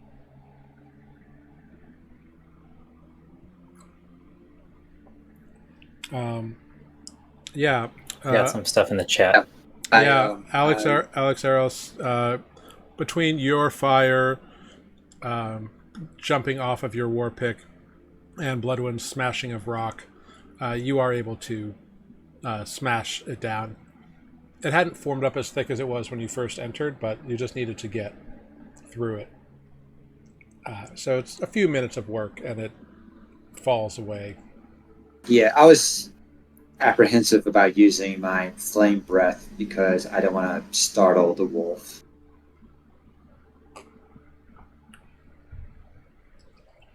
Having got the job done in another way. I would like the 3 of you to make either insight or animal handling checks of your choice. Actually, except for you, Phineas, you've already made an impression on it. 15. Wonderful. Cool.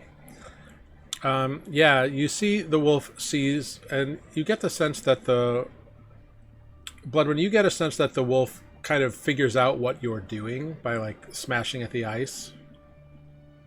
Cool. And Elixeros, you see the wolf just kind of looks at you. And it seems like it, like, kind of gets a vibe off of you that it can respect.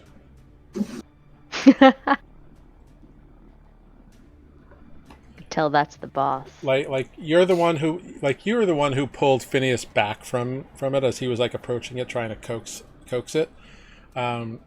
So you don't know a lot necessarily about wolves, maybe, but you get the sense that, like, this wolf thinks that you might be the one in charge of this pack. Awesome. Yeah, I'll instruct everyone to leave. I'll hold the door wide, and I'll look back at the wolf to see if it wants to come out. Yeah, everybody else exits, and you back off from the door a little bit, and you see trepidatiously the wolf steps outside of the structure with the rest of you, and just kind of watches you. Is this really a wolf? As far as you can tell from your insight check. Yeah. You know, I wouldn't be opposed to the things followed us, but I mean, you have emerged, and it is blistering cold and howling winds again. That's good. I'll bundle up. Yep. You've all got your cold weather gear on, and you can strut out and return to Syrinlya. Oh yes, checking the rations and planning to move. Yeah, where are everybody's rations at? Well, I don't recall how many I was supposed to take out of personal before we ran out. everything I that think happened in I the have vault 9. came from personal. So that So, was Bloodwind, yeah. you were holding a chunk of, like, a corner of a table or a bench or something, Mm-hmm. and you noticed that there was, like, a little bit of graffiti on it, but you can't read it. Oh, interesting. Okay. But you know that Okay. your two Dragonborn companions have been able to read most of the stuff here. Yeah, here, read this.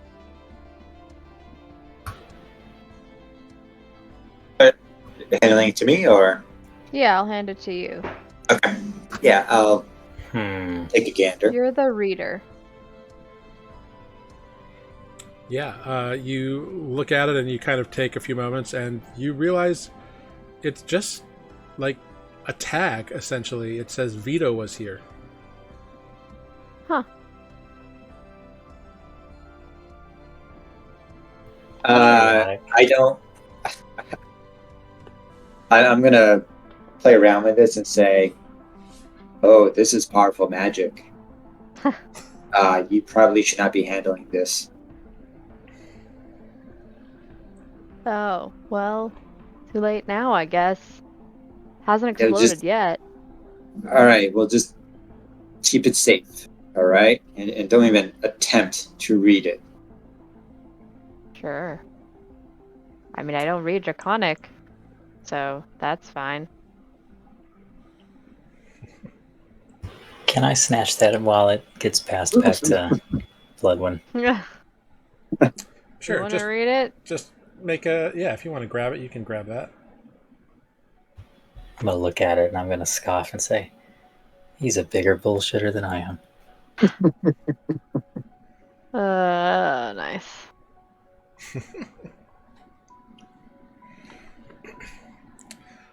So you've gone through your rations.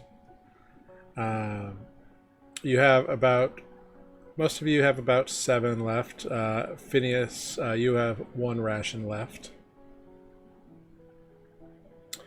So you've got some to get by. If you share or if you redistribute, you might be able to get by okay. If the weather holds and if you don't have any other issues along the way. Great. Hey. I'm gonna try to do half rations. Mm-hmm. Yeah, that's an option. Before I get too exhausted, anyway.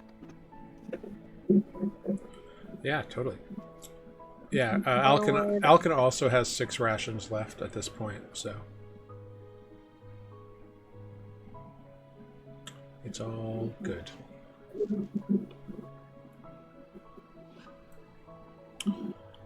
So you can all make your way out of this area. All right. Yeah. Away we go. Yeah, somebody go ahead, roll a d20 for me. I got it. 17. Wonderful. That is fantastic. Yay. I think cool, I cool. believe you. Yeah, you should believe me. Very great. I love it. Cool. So you set out for the area. And after most of the day goes by, a little past noon, you come across tracks in the snow. Elixir, I'm assuming you're leading the way again, so you indeed come across tracks. If you would like to make a survival check, we'll see what those tracks tell you. What?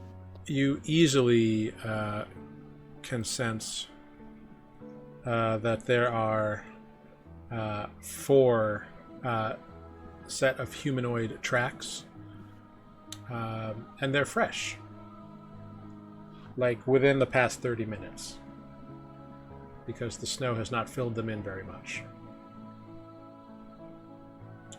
They're not ours. They're not yours. They seem to be kind of rougher boots, not like well made as yours are, from what you can tell, Elixiros. And also, there's a 5th set of prints as well, which are much larger, and you get the sense that they're feline. And the feline prints seem to be ahead of the humanoid prints, like the humanoids are following those, maybe.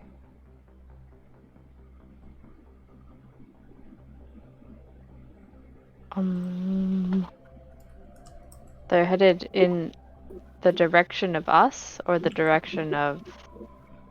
No, they're heading in the way that you're going. Like they were going this way, and you came this way and joined up with it. So now you're running. Got it. Parallel. Okay. Guess we keep going. Keep our distance if they're hunting.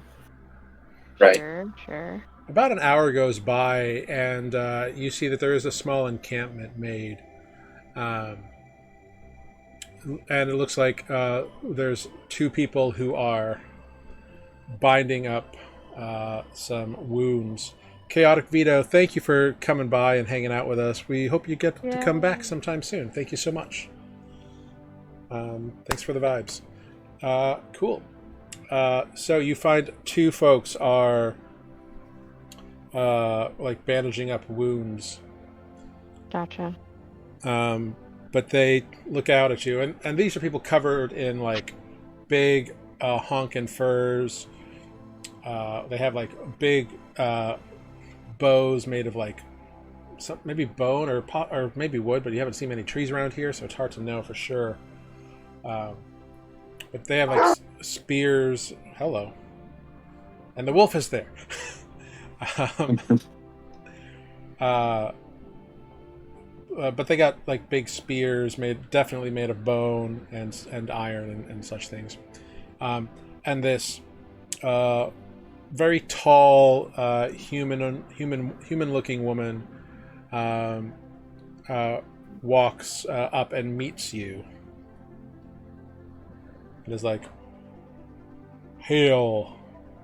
What brings you to this area of Islecross?"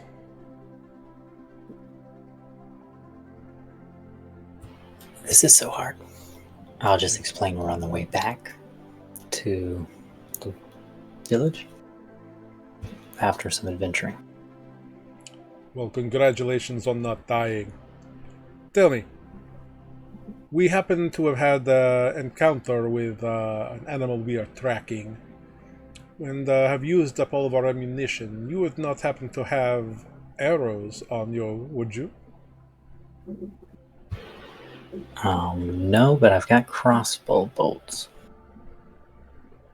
I do not know this crossbow. If you do not have arrows, then unfortunately I have nothing to trade for you.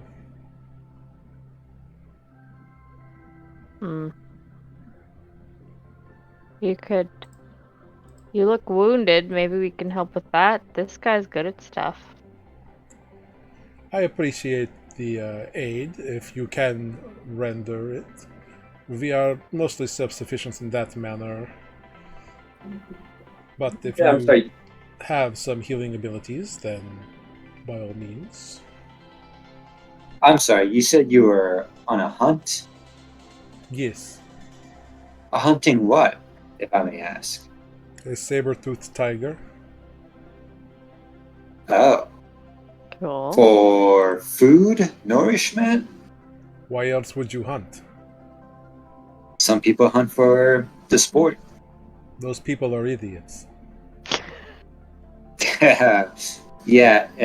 Who would waste their time? Who would waste their time hunting a creature if they're not going to eat it? Yeah. You'd be surprised. That makes no sense.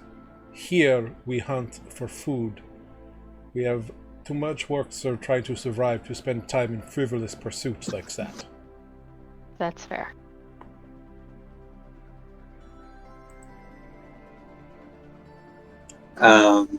Yeah, no, I can help you. Help heal you.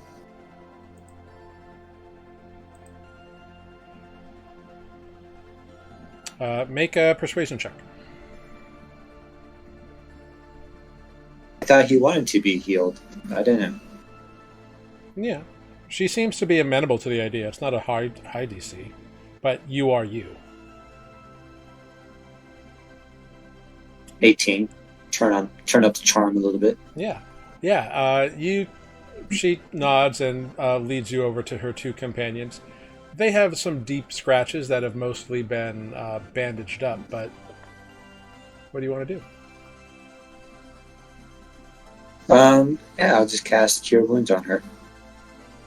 Yeah, you can cast Cure Wounds on one of them. Go for it.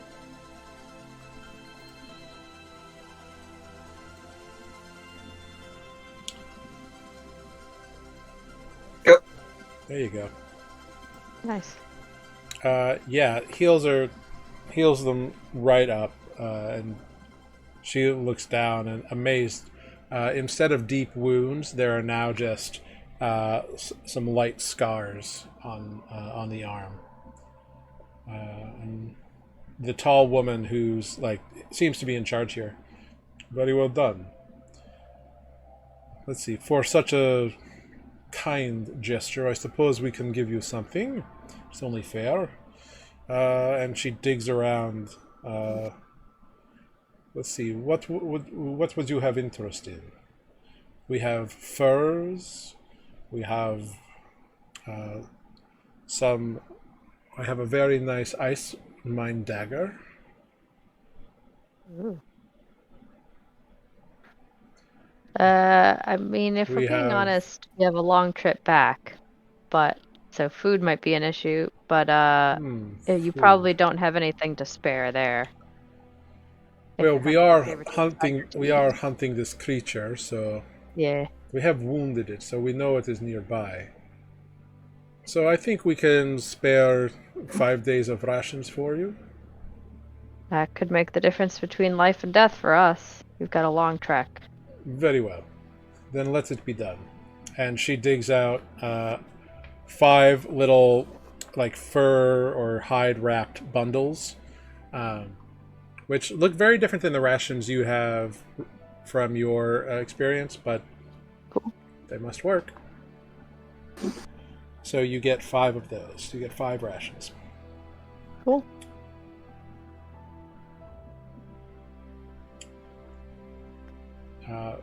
And once that's all settled, she's like, "Good luck on your journey."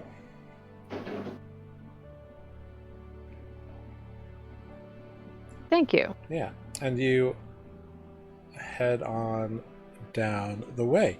The rest of the day goes by without incident, and you are able to travel a full 24 miles today.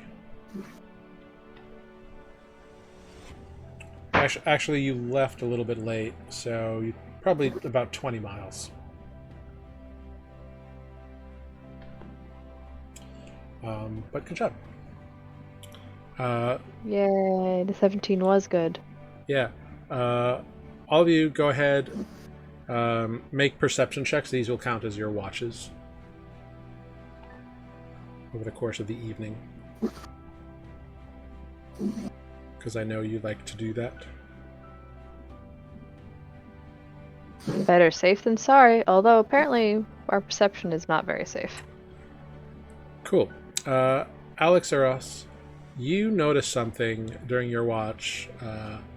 That wolf, you notice that it is following you. Like, you didn't see it all day, but you catch its eyes in the night, just kind of hunkered down, and it seems like it's hiding like on one side of like an overhanging rock, and it seems like it's made a little burrow there. You found the tracks and you saw its head poke up. So yeah. The next day comes around. I would like someone to roll a d20 for me. Oh, fantastic. Yep. Ross is first, Cool. Yep. as usual. Yep. Yeah, it is a quiet day. It goes by easily. You're able to get a full 24 miles out of it.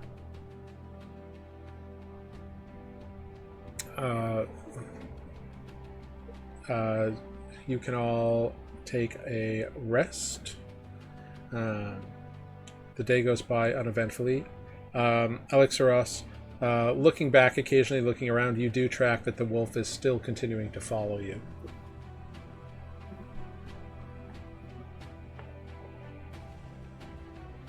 Yeah, don't worry about it. We know you're in a hostel with a cranky neighbor. It's okay. Yeah. So you can all bed down for the evening, and go ahead and roll another d20 for the next day, and mark off rations for that day if you didn't, and now go ahead and mark off rations for the next day, and roll a d20, somebody, please. Phineas, it's your turn to actually do it. All right, coming right up. Cool. Yeah. You've traveled this way before. Another day goes by without issue. You get another full 24 miles. Yay. Yeah. Go ahead, everybody. We'll do the same thing again. Mark off another set of rations and give me another d20 roll. My turn. 10. So much 10s. If you want to do half rations, that's totally okay. Let me just double check if there's any drawbacks to that. Right. Any exhaustion issues? Yes.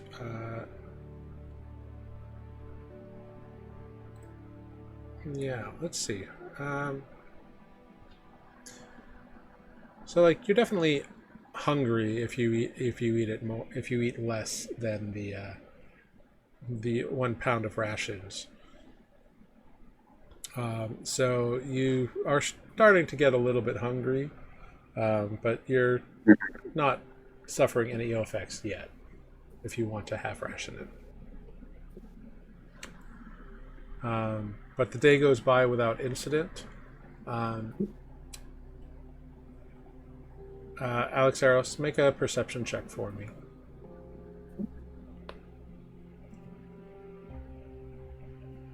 Alex Ross, you do see the wolf again.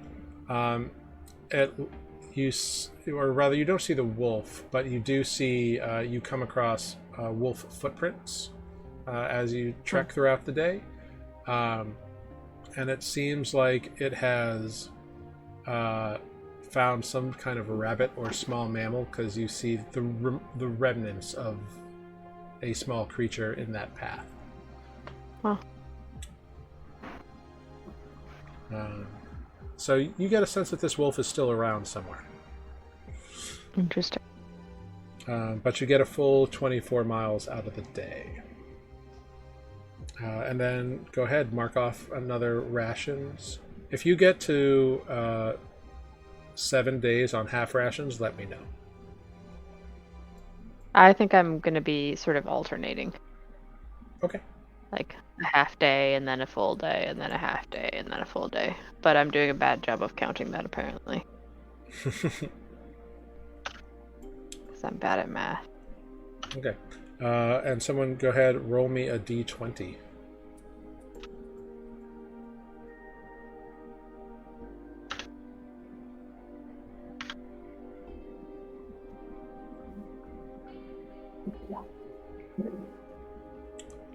Yeah, everybody can track their own things. Cool.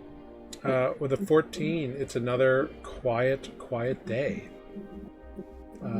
You don't have any issues on the thin sheets. You don't have any avalanches coming around. You get another full 24 miles out of this.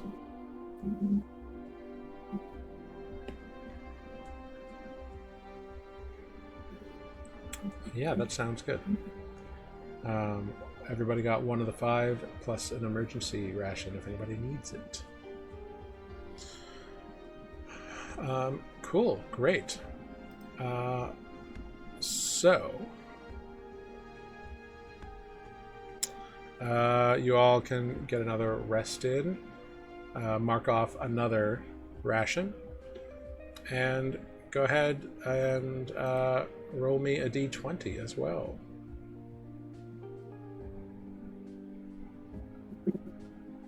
I think we're on to Phineas now. Oh, back to me already? Yep. Right. 2016. Fantastic.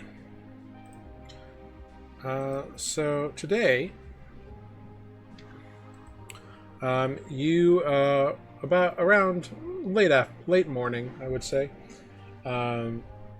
you hear someone calling out to you, coming down from the north. You're kind of skirting around the mountains, but you hear a voice calling out in Jorhassian, actually. Or, no, not Jorhassian.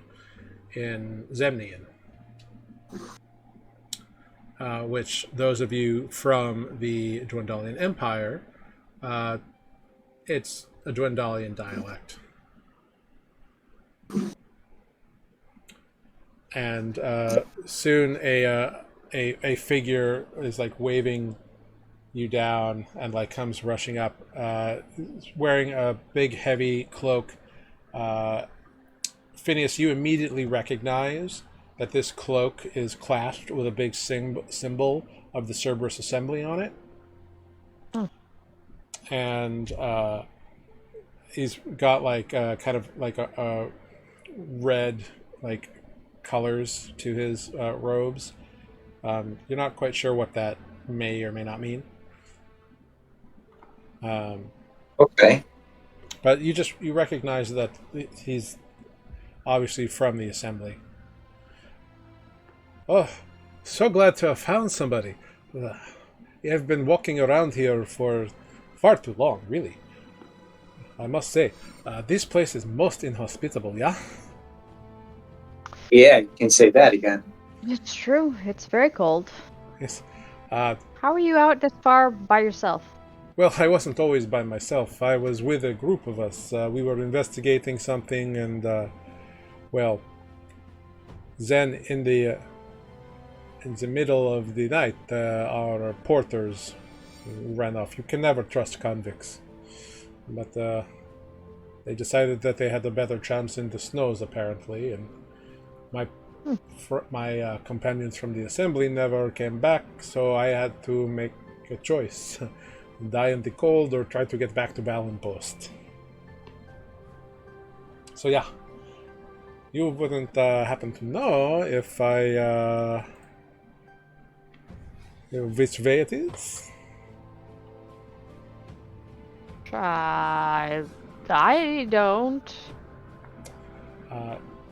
You can roll survival checks to see if any of you know, Cool. because you've seen a rough map of the area. 10. Any reason to trust them? Asks. Yeah, that's funny. Alex Ross, you can roll an insight check if you want.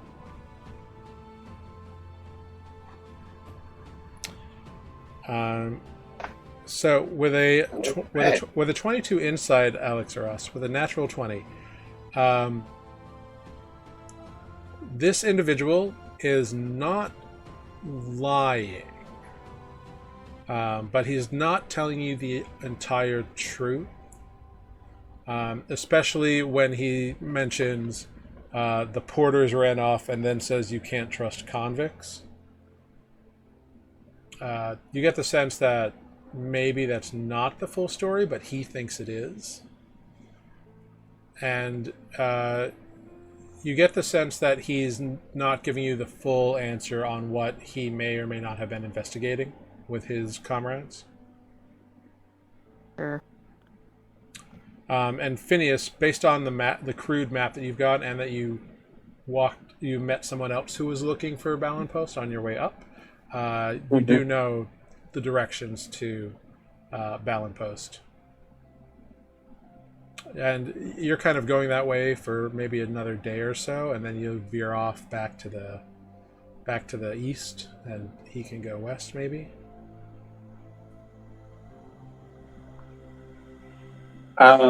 Okay.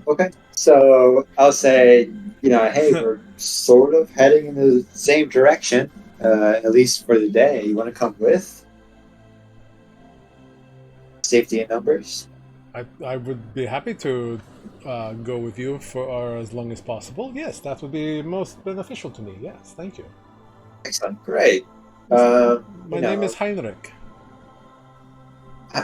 Pleasure to meet you. I'm Phineas Skyrain. Phineas Skyrain. Good to meet you. Yeah.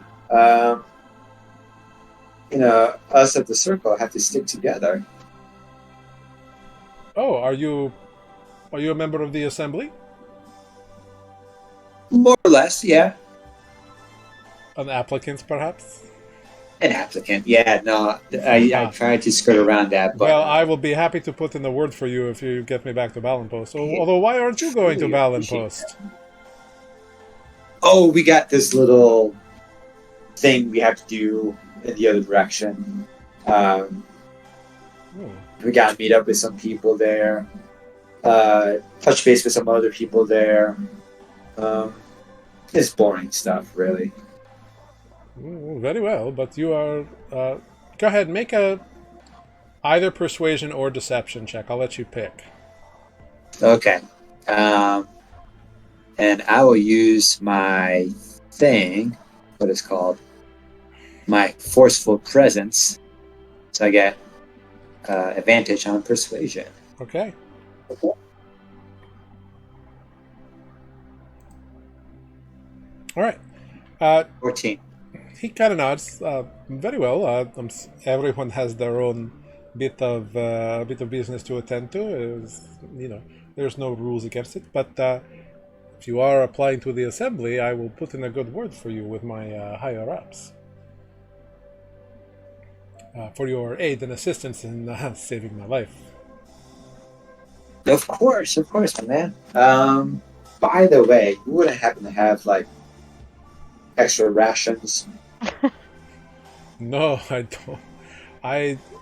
It took us 7 days to get where we were, and I left having 7 rations. So, hoping I can make it back. If I don't get there soon, I'm going to have to start making some weird choices. Yeah, like sucking on your fingers. That's weird. Why did I say that out loud? Why? That's awkward. That's very strange. Yep. Let's not go down that rabbit hole. Anyway. Yeah. Yes. Well. Very well. So it's just you? Yeah. The crooks scampered off. Who knows where they have gone? And my comrades also did not return, and I had to make a choice. So here we are. I waited for 10 days for them, but no dice. 10 days with 7 days of rations? No, I had more rations then. I ate the rations. Then I got down to 7 and knew that I had to get back to Balenpost or I would be out of rations and in the cold. I see. And now you have 7 rations for your trip back. No, I left with 7. I have about 4 now. Right. Okay. So you're on the way. I've been wandering this place for 3 days. It's been a bit dicey. That's... yes. Have you seen a saber-toothed tiger anywhere? No, but I have not been looking. Should I be? Oh, no. Just they're around. Well, there are many dangerous creatures around. There are tigers, the occasional griffin. There are... purportedly there are white dragons. This is their environment, but I have never seen them. There could be all sorts of creatures running around. Indeed. Wolves. Perhaps even giants. Certainly yetis. Yetis are very dangerous in the area. Interesting. Yeah, I thought those were just a myth. Oh no, they are very real. They are gathered in a few different places around. Luckily, they tend to, where they do gather, they tend to keep to themselves, but unless you anger them, which you don't want to do. I've seen some very gnarly wounds.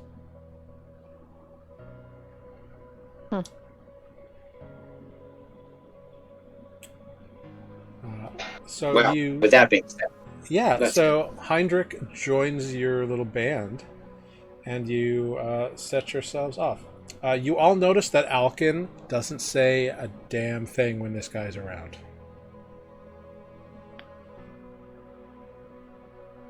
I mean, I always thought Alkin was the quiet guy, so. Yeah, like he's talking guy. He's generally fairly quiet, but usually he'll answer questions verbally. But whenever anyone asks them, it's never more than a grunt or a nod or a shake of the head. Or he points in a direction. It's never verbal. I mean, if there's... And you all notice that he stands as far away from this guy as possible in the group at any given point. If there's a moment during this journey together, can I walk next to Alkin and quietly ask him... Well, one, let's point out that, hey man, you've been a bit more distant. I don't know if it's because of your eyes or something else.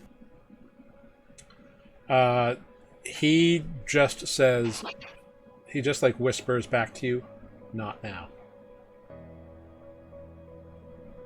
Okay. But you don't need to hold my hand, right?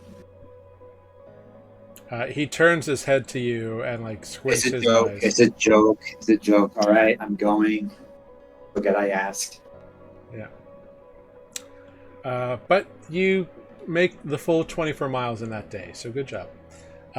You can all mark off another ration and roll a d20 for the next day.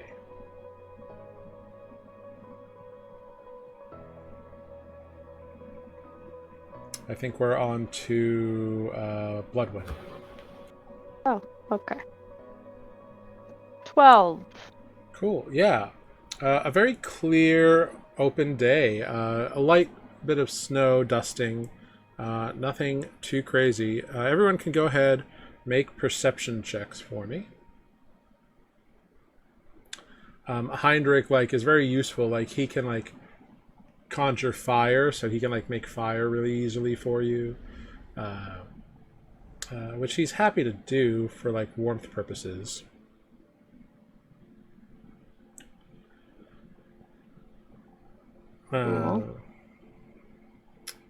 Cool. Yeah. Cool. So Bloodwind, you notice that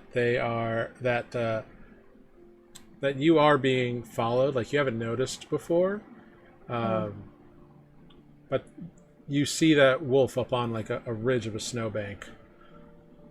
You're pretty sure it's the same wolf. It's one wolf and it's gray. I will mention this to Ross. Ross, you look, and you make eye contact with the wolf for a quick moment after Bloodwind points it out, and it dips back down.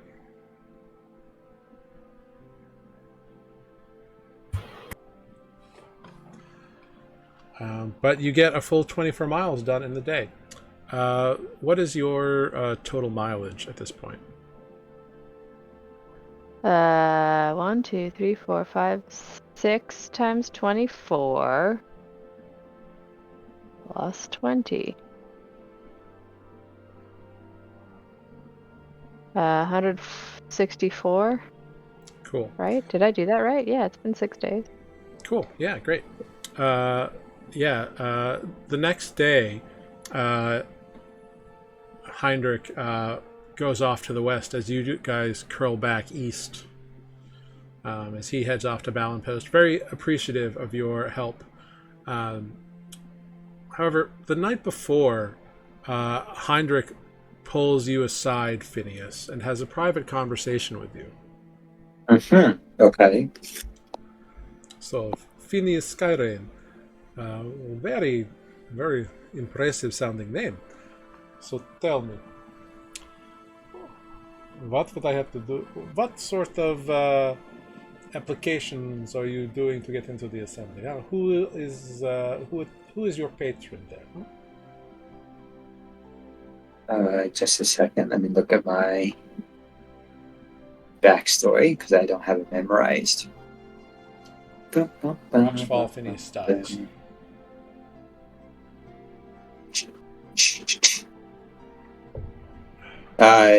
That's the name? Yes? Okay. And that is what I say. What is that? Is it Vestaragna? Mm-hmm. There it is. He nods, understandably. A very powerful friend in your corner then. I'm sure you will have no problem entering the assembly with her help.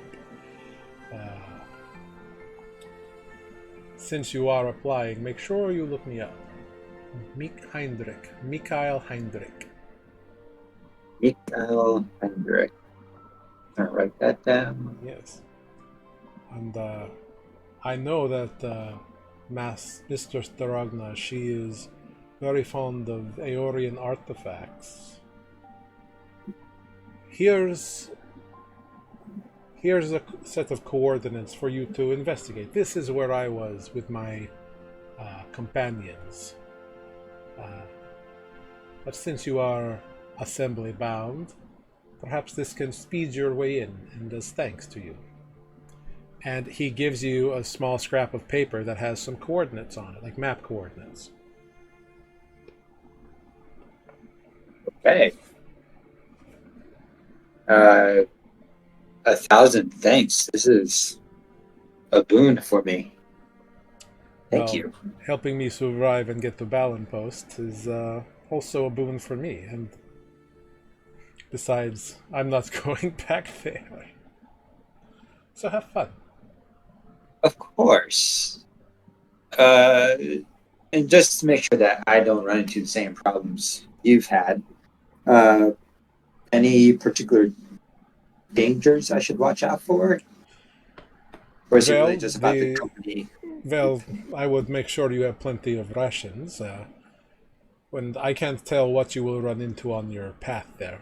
But if you follow the river of lava that separates this island, you follow it up, you will eventually come to a location where it seems like a tall mound is by itself, sticking up about, well, it was sticking up 10 feet out of the snow. It might be less now, but it looks like the top of a pyramid if you uncover the snow. We found that there was an entryway some ways down, although it's weird. We found it with what we think is the base of the pyramid, about, not very tall, but it's built into the side of the pyramid on an angle. Very strange. But I did not enter. I was set outside to hold the line and keep the porters in check for all the good that did.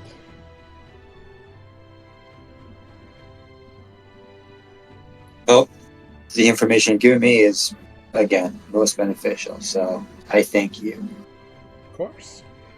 And the next day he departs and heads off to the west. So What a nice guy. Yeah. Go ahead. What a nice guy. Mark off rations and roll a d20 for me. I think we're back up to Elixeros.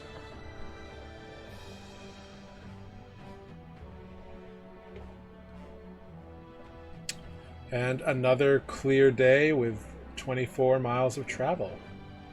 Towards the end of the day, or about midday, you leave the thin sheets. You've been making excellent progress. Good. And you can mark off another set of rations and roll another d20 for me. We're up to Phineas now.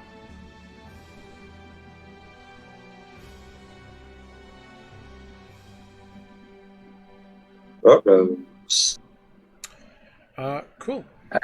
Yeah, day 7. Yep. Yeah, without issues. I'd like everyone to make a perception check for me. Whoa. Ooh, not 20.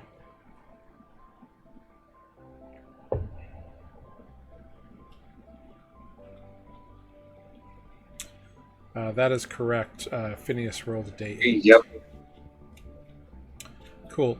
Bloodwind, you know that you are getting close to Syrinlya. You're probably a few miles out still, or a few hours out, and you hear something fighting something else. You hear growling and roaring, and like a noise. So there's some kind of tumult happening, not too far away from you, like maybe like 500 feet north of where you are. I hear fighting. Should we check it out? Do we think it's our wolf friend? Should we help? Let's see. Yeah, you all head on up there, and what you see when you crest this bank is you see a cornered against a couple of rocks. You see a huge horned elk like a reindeer or something like that. And you see a saber-toothed tiger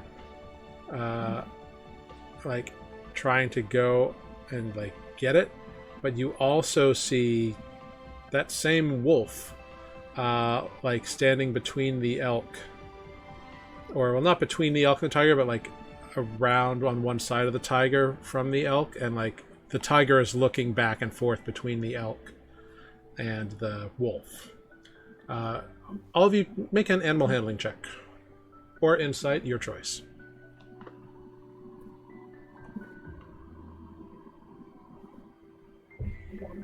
Oof, back to normal. 5 insight. Cool. Elixir, you're not quite sure what's going on here, but you think the wolf is like trying to scare off the tiger, maybe, but you would have no idea why. Phineas, you get that the wolf doesn't care about the elk at all. The wolf is focused on the tiger, although why you couldn't say. But you do see that the wolf is like snarling and growling and like snapping at the tiger, and it's like rearing up and like batting claws at it and attempting to jump on the wolf. And occasionally like the elk tries to get by, and that attracts the attention of the tiger, and it lowers its horns, and like the tiger gets pushed back. So it's a weird like three-way animal conflict that none of you really know what's going on. What? What would you like to do?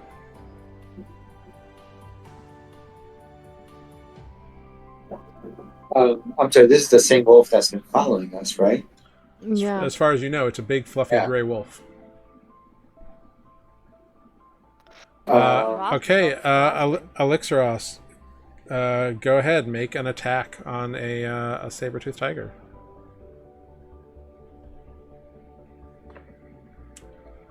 The tiger does not know you're there, so you get advantage, so you get the crit. Because you're insane. So roll the crit damage. Oh yeah.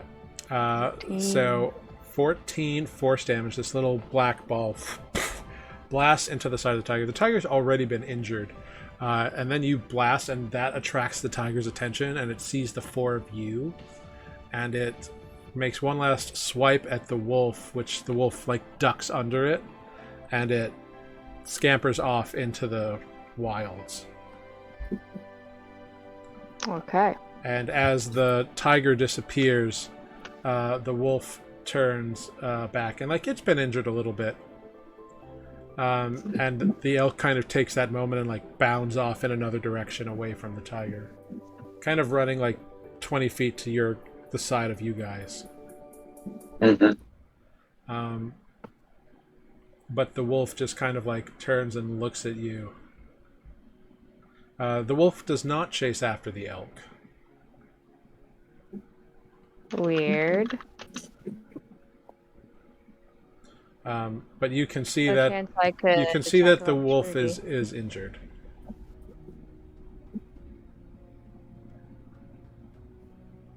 Wolf is injured. Oh, if only I were spooked. Yeah. Ross. It recognizes you. And I hate to say it, but as a leader, God, that sounds so weird.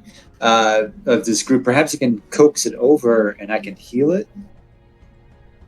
When Phineas says this to you, Elixiros, you hear that voice again. Yes, he acknowledges your position. You are doing well. Oh god. Oh dear. Screams inside.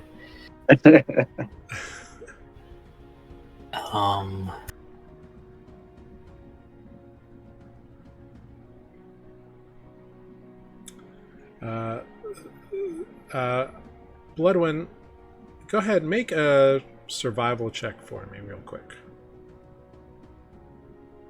I'm really bad at those. 12. Cool. So you're kind of like surveying the scene, kind of being up on, like, something just went down here. It's kind of weird. Mm-hmm. And you look around as Alexaros kind of crouches down with like a bit of ration out to try and like offer it to the wolf. And you see something. You notice that the tiger tracks look like they've been following you, like they're running parallel to where you were, like maybe the tiger was tracking you.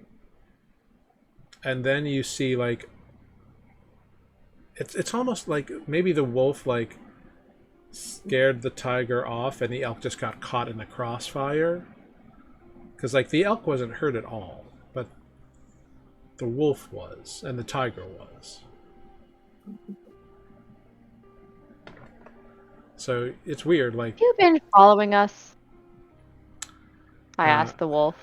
Yeah, the wolf is like looking at Alexaros as he's like crouching down with this ration. Go ahead, make an animal handling check for me.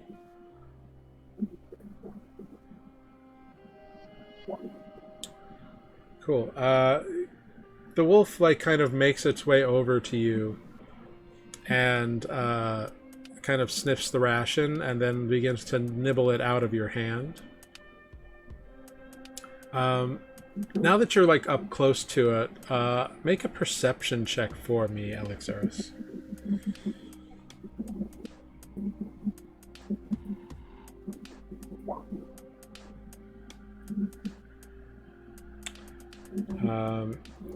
Cool. With a 16 perception check, as this wolf is eating out of your hand, you notice something about the wolf. It looks like it's wearing something. And you realize, like, it's not wearing a collar, but it looks like underneath the fur, like, in patches, like, looks like it used to be wearing something, like, over its back, like, or, like, around its chest, like a harness or something, maybe. But it's decayed in weather, and there's not much left of it.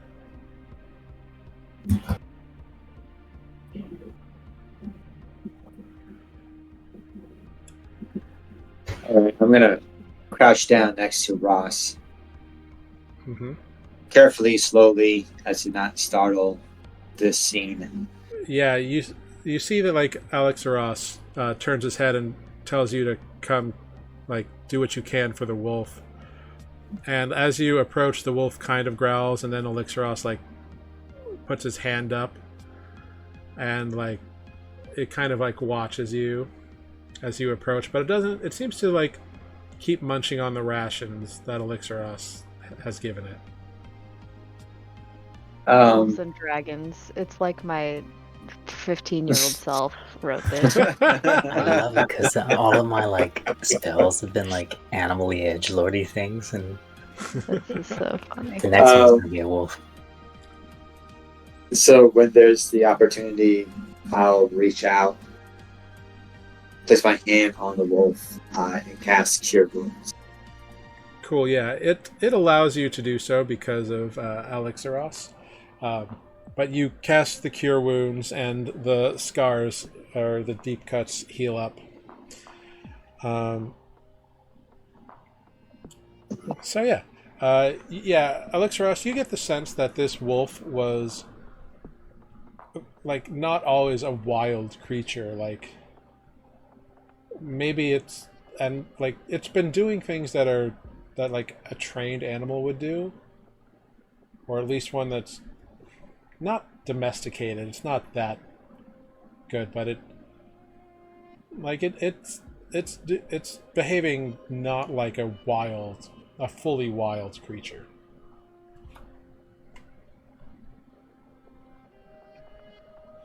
But you heal up the wolf, and the wolf eats, and you know you're not too far from Syrinlya. So you can... go now? Yeah, you can head on out. you head on back towards dusk. You see the familiar sight of tents and yurts that indicate Syrinlya. So you have returned in a timely manner.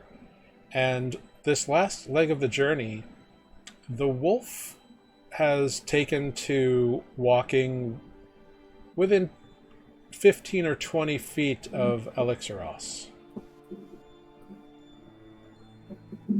Kind of off to the side, but still there. Okay.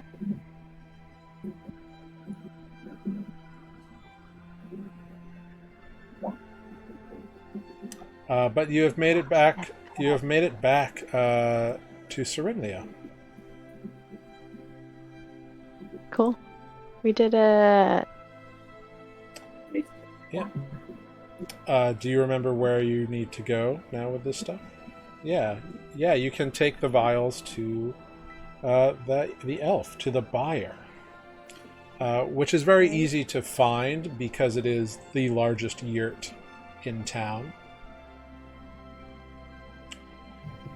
But the four of you, the wolf sticks closer the farther into town you go.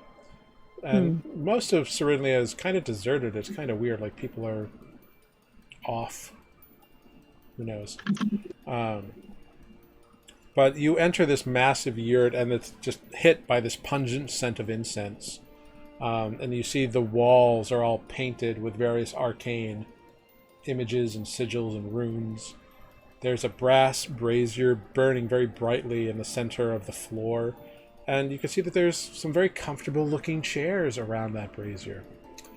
There's a bed and a large stone chest. But sitting in one of those chairs, you see an elf. And they are reading a book.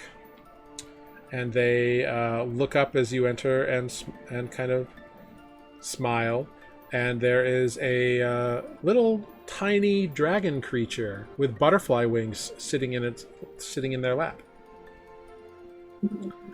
But they look up at you and kind of adjust their spectacles that they're wearing.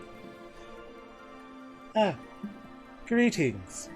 How may I assist you this day?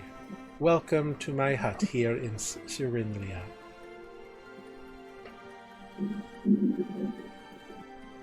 Well, we were tasked with obtaining the cure for the frigid woe, and we think we have succeeded. We were told to bring it here. Good thing somebody else remembers this, because I don't.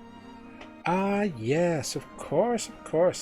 I can absolutely get that to Palebank Village very quickly. I'd heard some rumblings from Orvo Mustav that frigid woe had found its way back to the Earthadernian lands. Very troubling. Yes, quite troubling. Did you know it was made by necromancers? Or at least there is a necromancer there? I did not, but that is good to know. Yep, very sketchy. The place was a mess. Excellent. But you have recovered the cure, so that is what matters, We think so. We haven't tested it.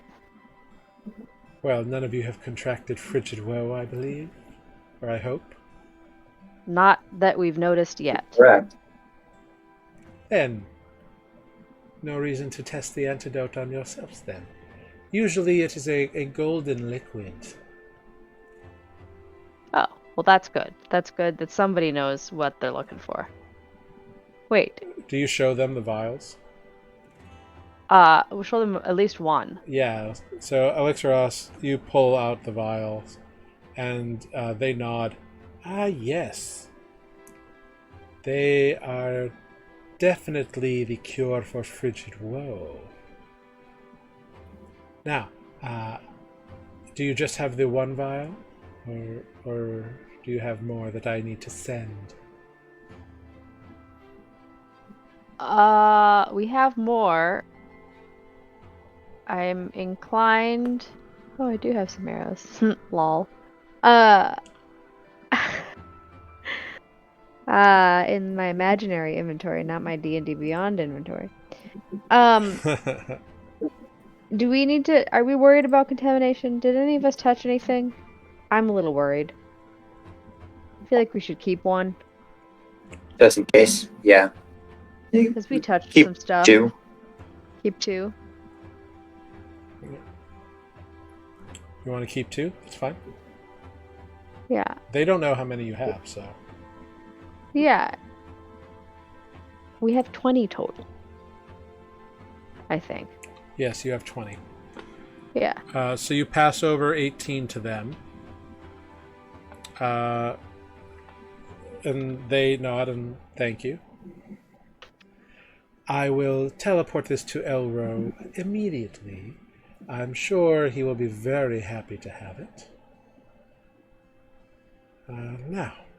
And you see that he places it in this chest that they've got, or they place it in this chest that they've got. And then they seal the chest.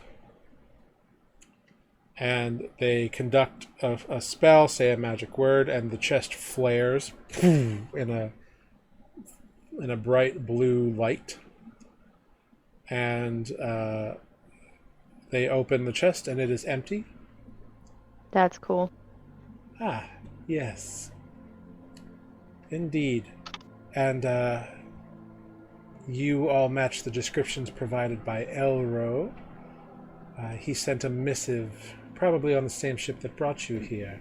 I have your payment for this favor rendered. Right this way. And they kind of walk over to like a little desk and pull out a sack of gold. Yeah. 300 gold was allotted to you for this adventure. Or 200 gold? What was it? 300. Or was it 400? Was not How was 400. it? Let's split it. 350.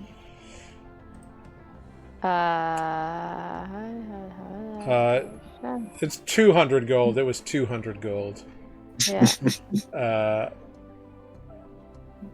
So, the 4 of you are given 200 gold.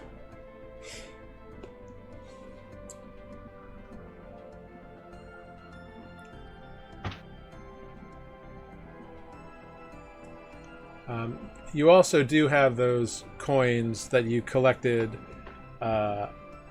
from... Yeah, the weird cool coins. Yeah, which over the course of your travels, you would have learned, because it's fine, is 1,006 silver pieces, 45 electrum pieces, and 201 gold pieces in Aeorian coinage. So not like standard, but still. Cool. Cool. Okay. Yeah. This is interesting. Yeah. Tell me, is there a collector's like society for Aeorian coins? Is there a pawn shop? Certainly not here, but I'm sure such things exist elsewhere. Fair, fair.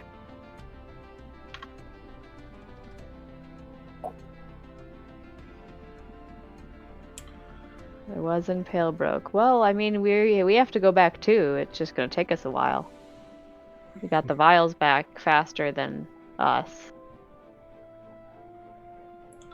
I would be curious to know, as I am a purveyor of such things, if you found anything of interest in your location where you found this cure. Oh, well, I mean, we found some, like I said, some Aeorian coins. I am happy to exchange those for more modern currency. Is there like a special exchange rate, or are they just 1-to-1? It's 1-to-1. That's too bad. They're really cool looking. Nice. Well, no one really uses Electrum anymore. True enough.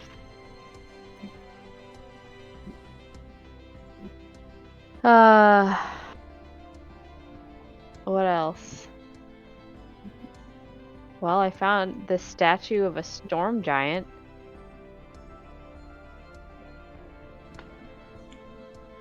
That I think you actually got from Tulgi's sister. Oh, right.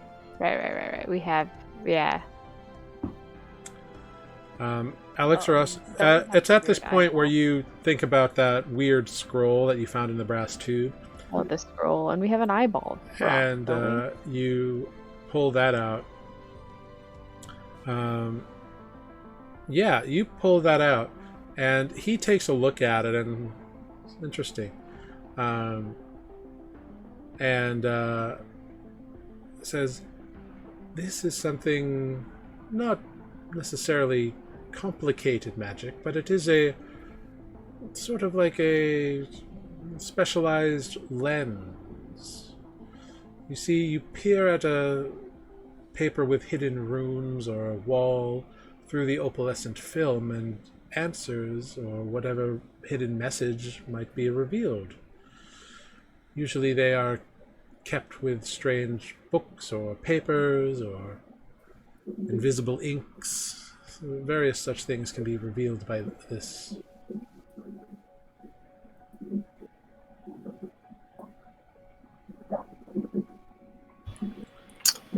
Did you find any such things? Well, yes. We found the scroll thing. All of you make a history check. I We know. found a rocky eyeball. Natural 20. A weird Bloodwood nat with a 20. natural 20. Phineas with a nat 20. Oh my god. Come on, Ross. Nat 20. Oh, You did get a nat 20 on the advantage. But all of you remember at the same time. There were a lot of ruined books, and this thing was tucked away in there, but it doesn't make sense to leave important notes where they could get ruined. But you all remember that there were 5 blank pages of parchment on the desk that you grabbed. that is Okay. true. That's right. We grabbed the blank pages. Yeah, and it was weird because those parchments had not decayed or suffered any kind of damage, even though they'd been in that cold for who knows how long. Okay, so we think we could read them. We have the blank scroll papers, and then you've got the scrolly thing? Is that what we're saying? Together, they become legible. And we might have the notes to explain this whole thing. That would certainly be very useful, and the Uthadurnian authorities would be very interested in such knowledge.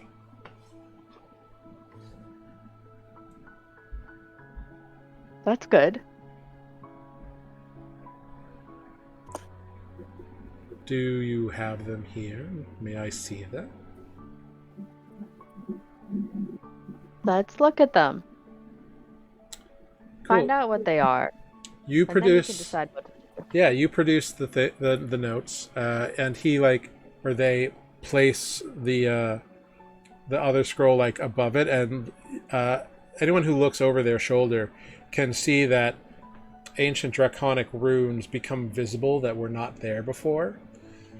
You're not quite sure how the magic works, but it's like back in the 80s when they would put a red viewfinder in with a toy, and then there was a secret image behind all the purple dots, and there was a red image. It's very much that kind of a deal. And they kind of just nod the entire time.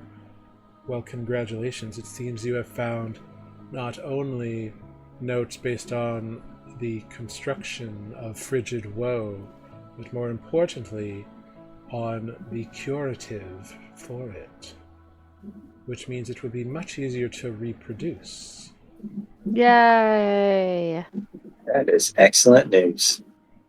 We should absolutely share this with the authorities. We have to keep the populace safe. I will happily transmit this over to Uthadern for you. Oh, yes. Would you include a note? Of course. Is that possible? Yes.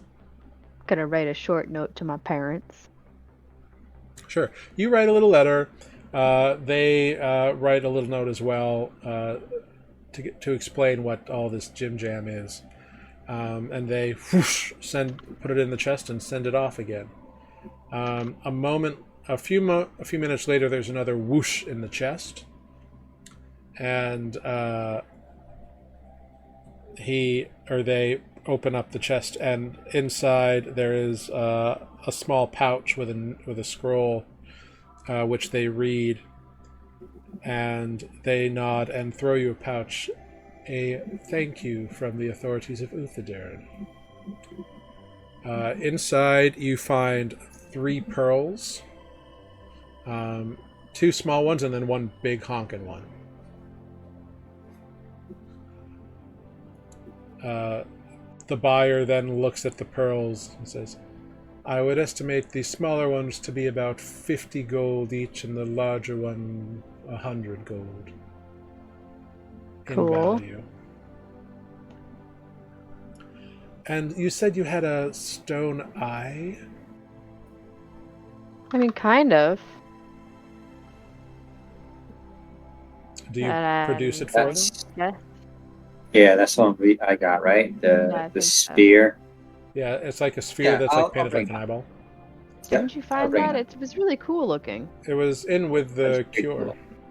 Yeah. They look at it, and you see their eyes go like flash blue for a moment.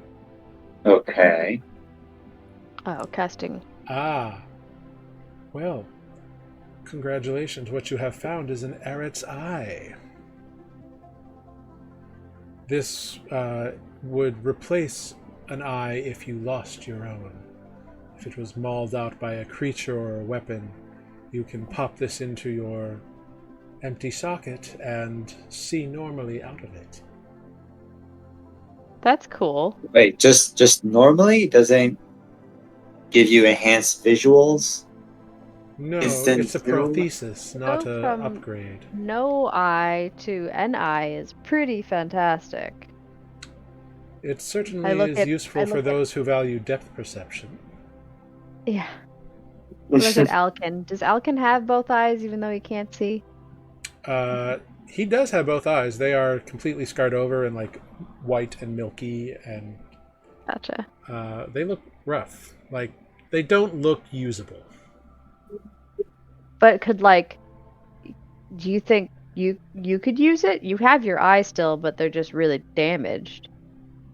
I guess we probably don't want to pull an eyeball out and find out. That would be gross. He shrugs and he's like, it's not the worst thing that's happened to me.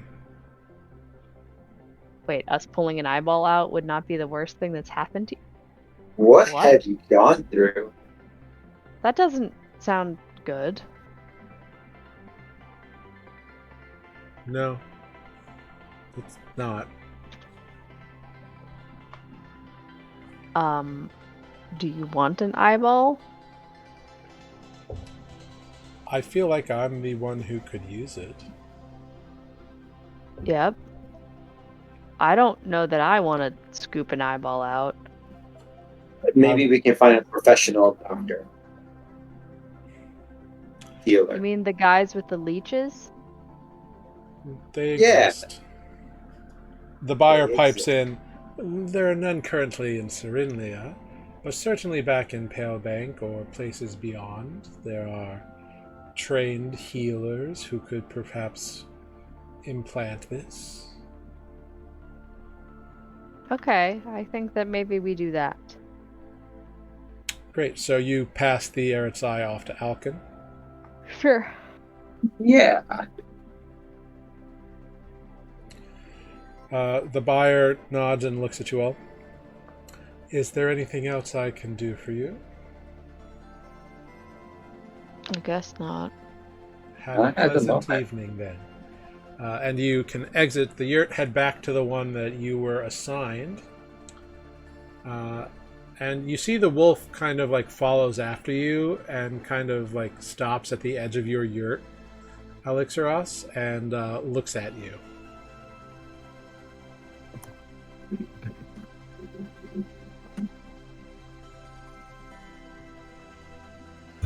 Like everybody goes into the yurt and looks at you. I stay and look at it. Just cocks its head. It could come in. You seem to have made a friend. So you hold like the flap open, and you see like a slight wag to the tail as the wolf paws in with you all. What a random experience this has been. We've made a wolf friend. I have trouble dying.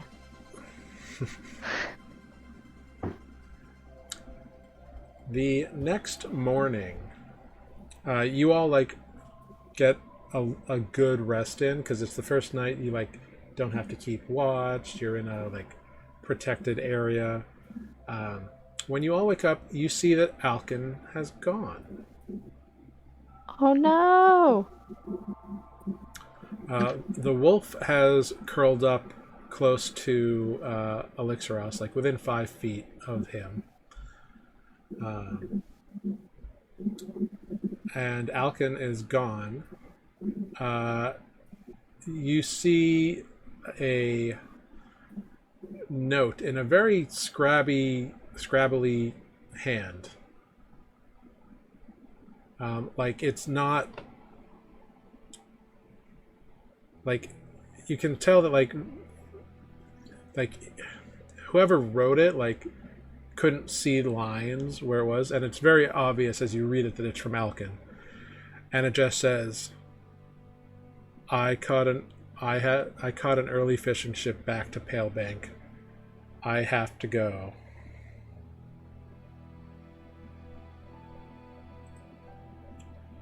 Oh. Thank you for everything. From Alkin. Okay. Well, that was a sudden way to have us all, Oh, and it seems we lost. our team break up. Oh, here he comes. I'm back. Yay! Yes. The note says, and it's weird because like it's kind of like curves off to one side and then curves to the other, so it takes a few minutes to figure out what it is. But it's pretty much like, look me up if you get to Pale Bank or and like stuff like that. But I might be gone. But I had to return.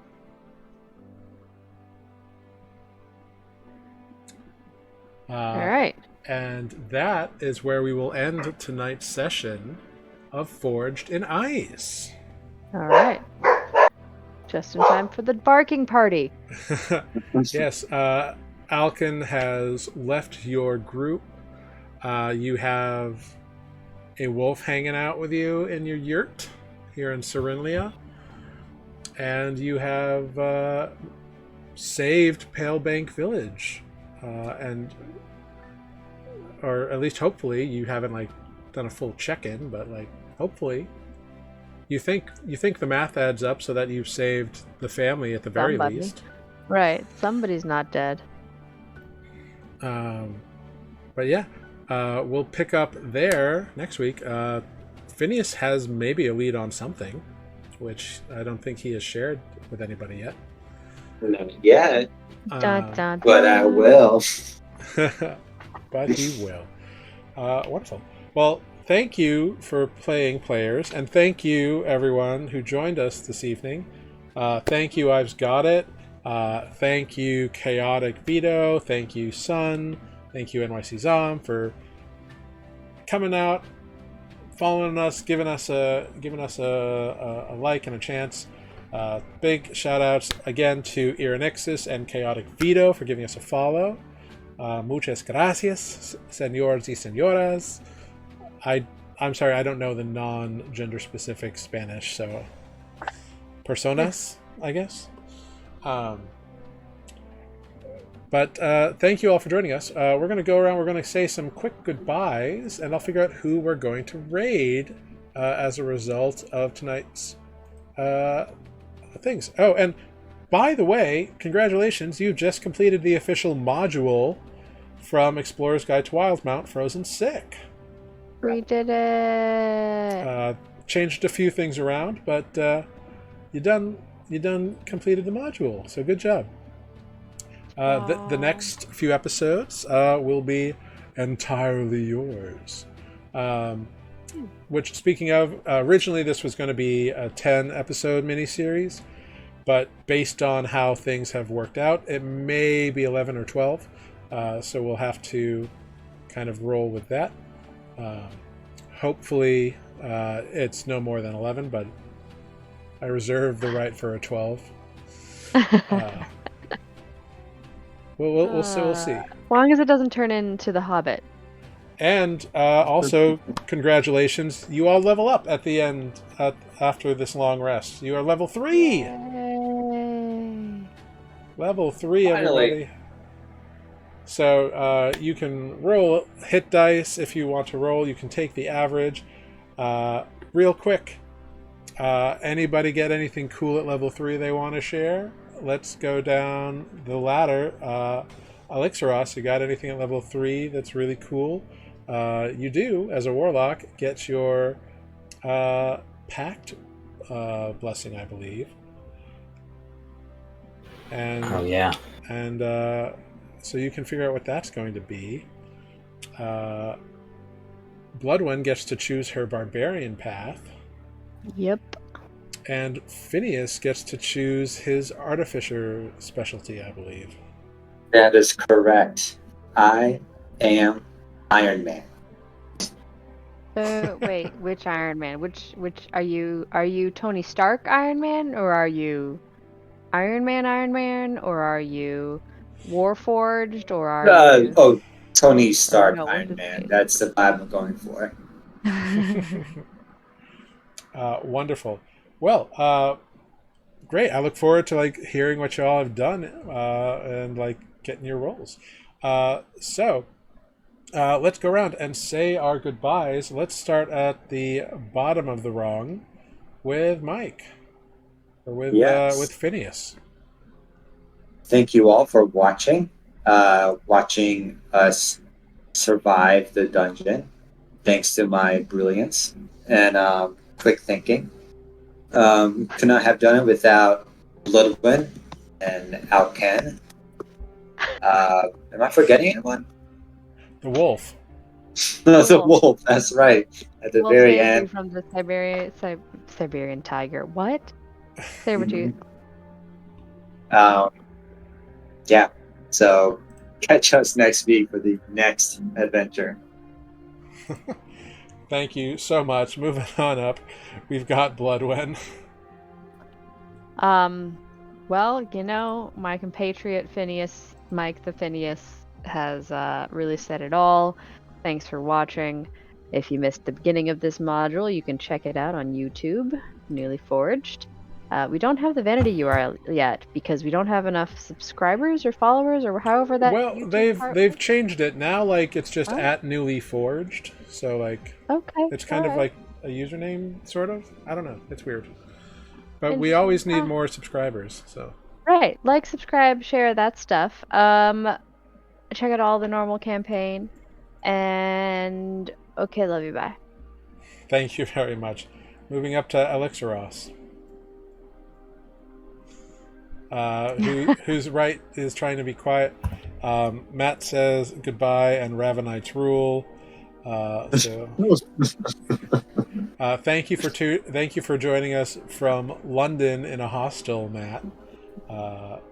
That's commitment. That's awesome. Thank you so much. What time is it there? Hostile. 3 in the morning? It's 3 in the morning. Hashtag no tail from Ives Got It. Well, thank you so much. And thank you everyone for joining us tonight. We're going to raid some Dork Tales, so let them know that they've been newly raided when we go into their chat. And we'll see you all next week. I've been Jared, your humble dungeon master here on Nuuli Forged for Forged in Ice, a Critical Role-inspired adventure. So thank you all so much. Thank you, Absgada, for being the best mod around. Thank you very much. And we'll be right back here next week. It's August 2nd, I think, is the next one. Getting into August. Ooh.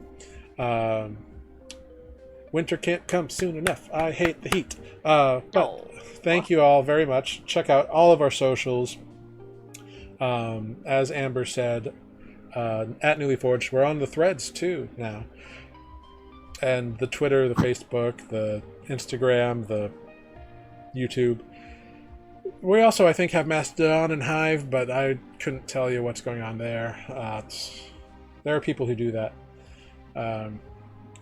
So, by all means, have a wonderful night. Thank you all so much. Make sure to hop in this raid and let Dork Tales know that they've been newly raided. Give them some love. Be kind to each other. Be kind to one another. It's crazy out there.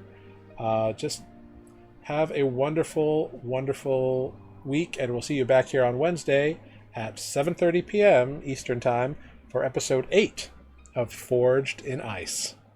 Thank you all so much. Goodbye. Wow. Da, da, da, da. Bow, bow, bow, bow.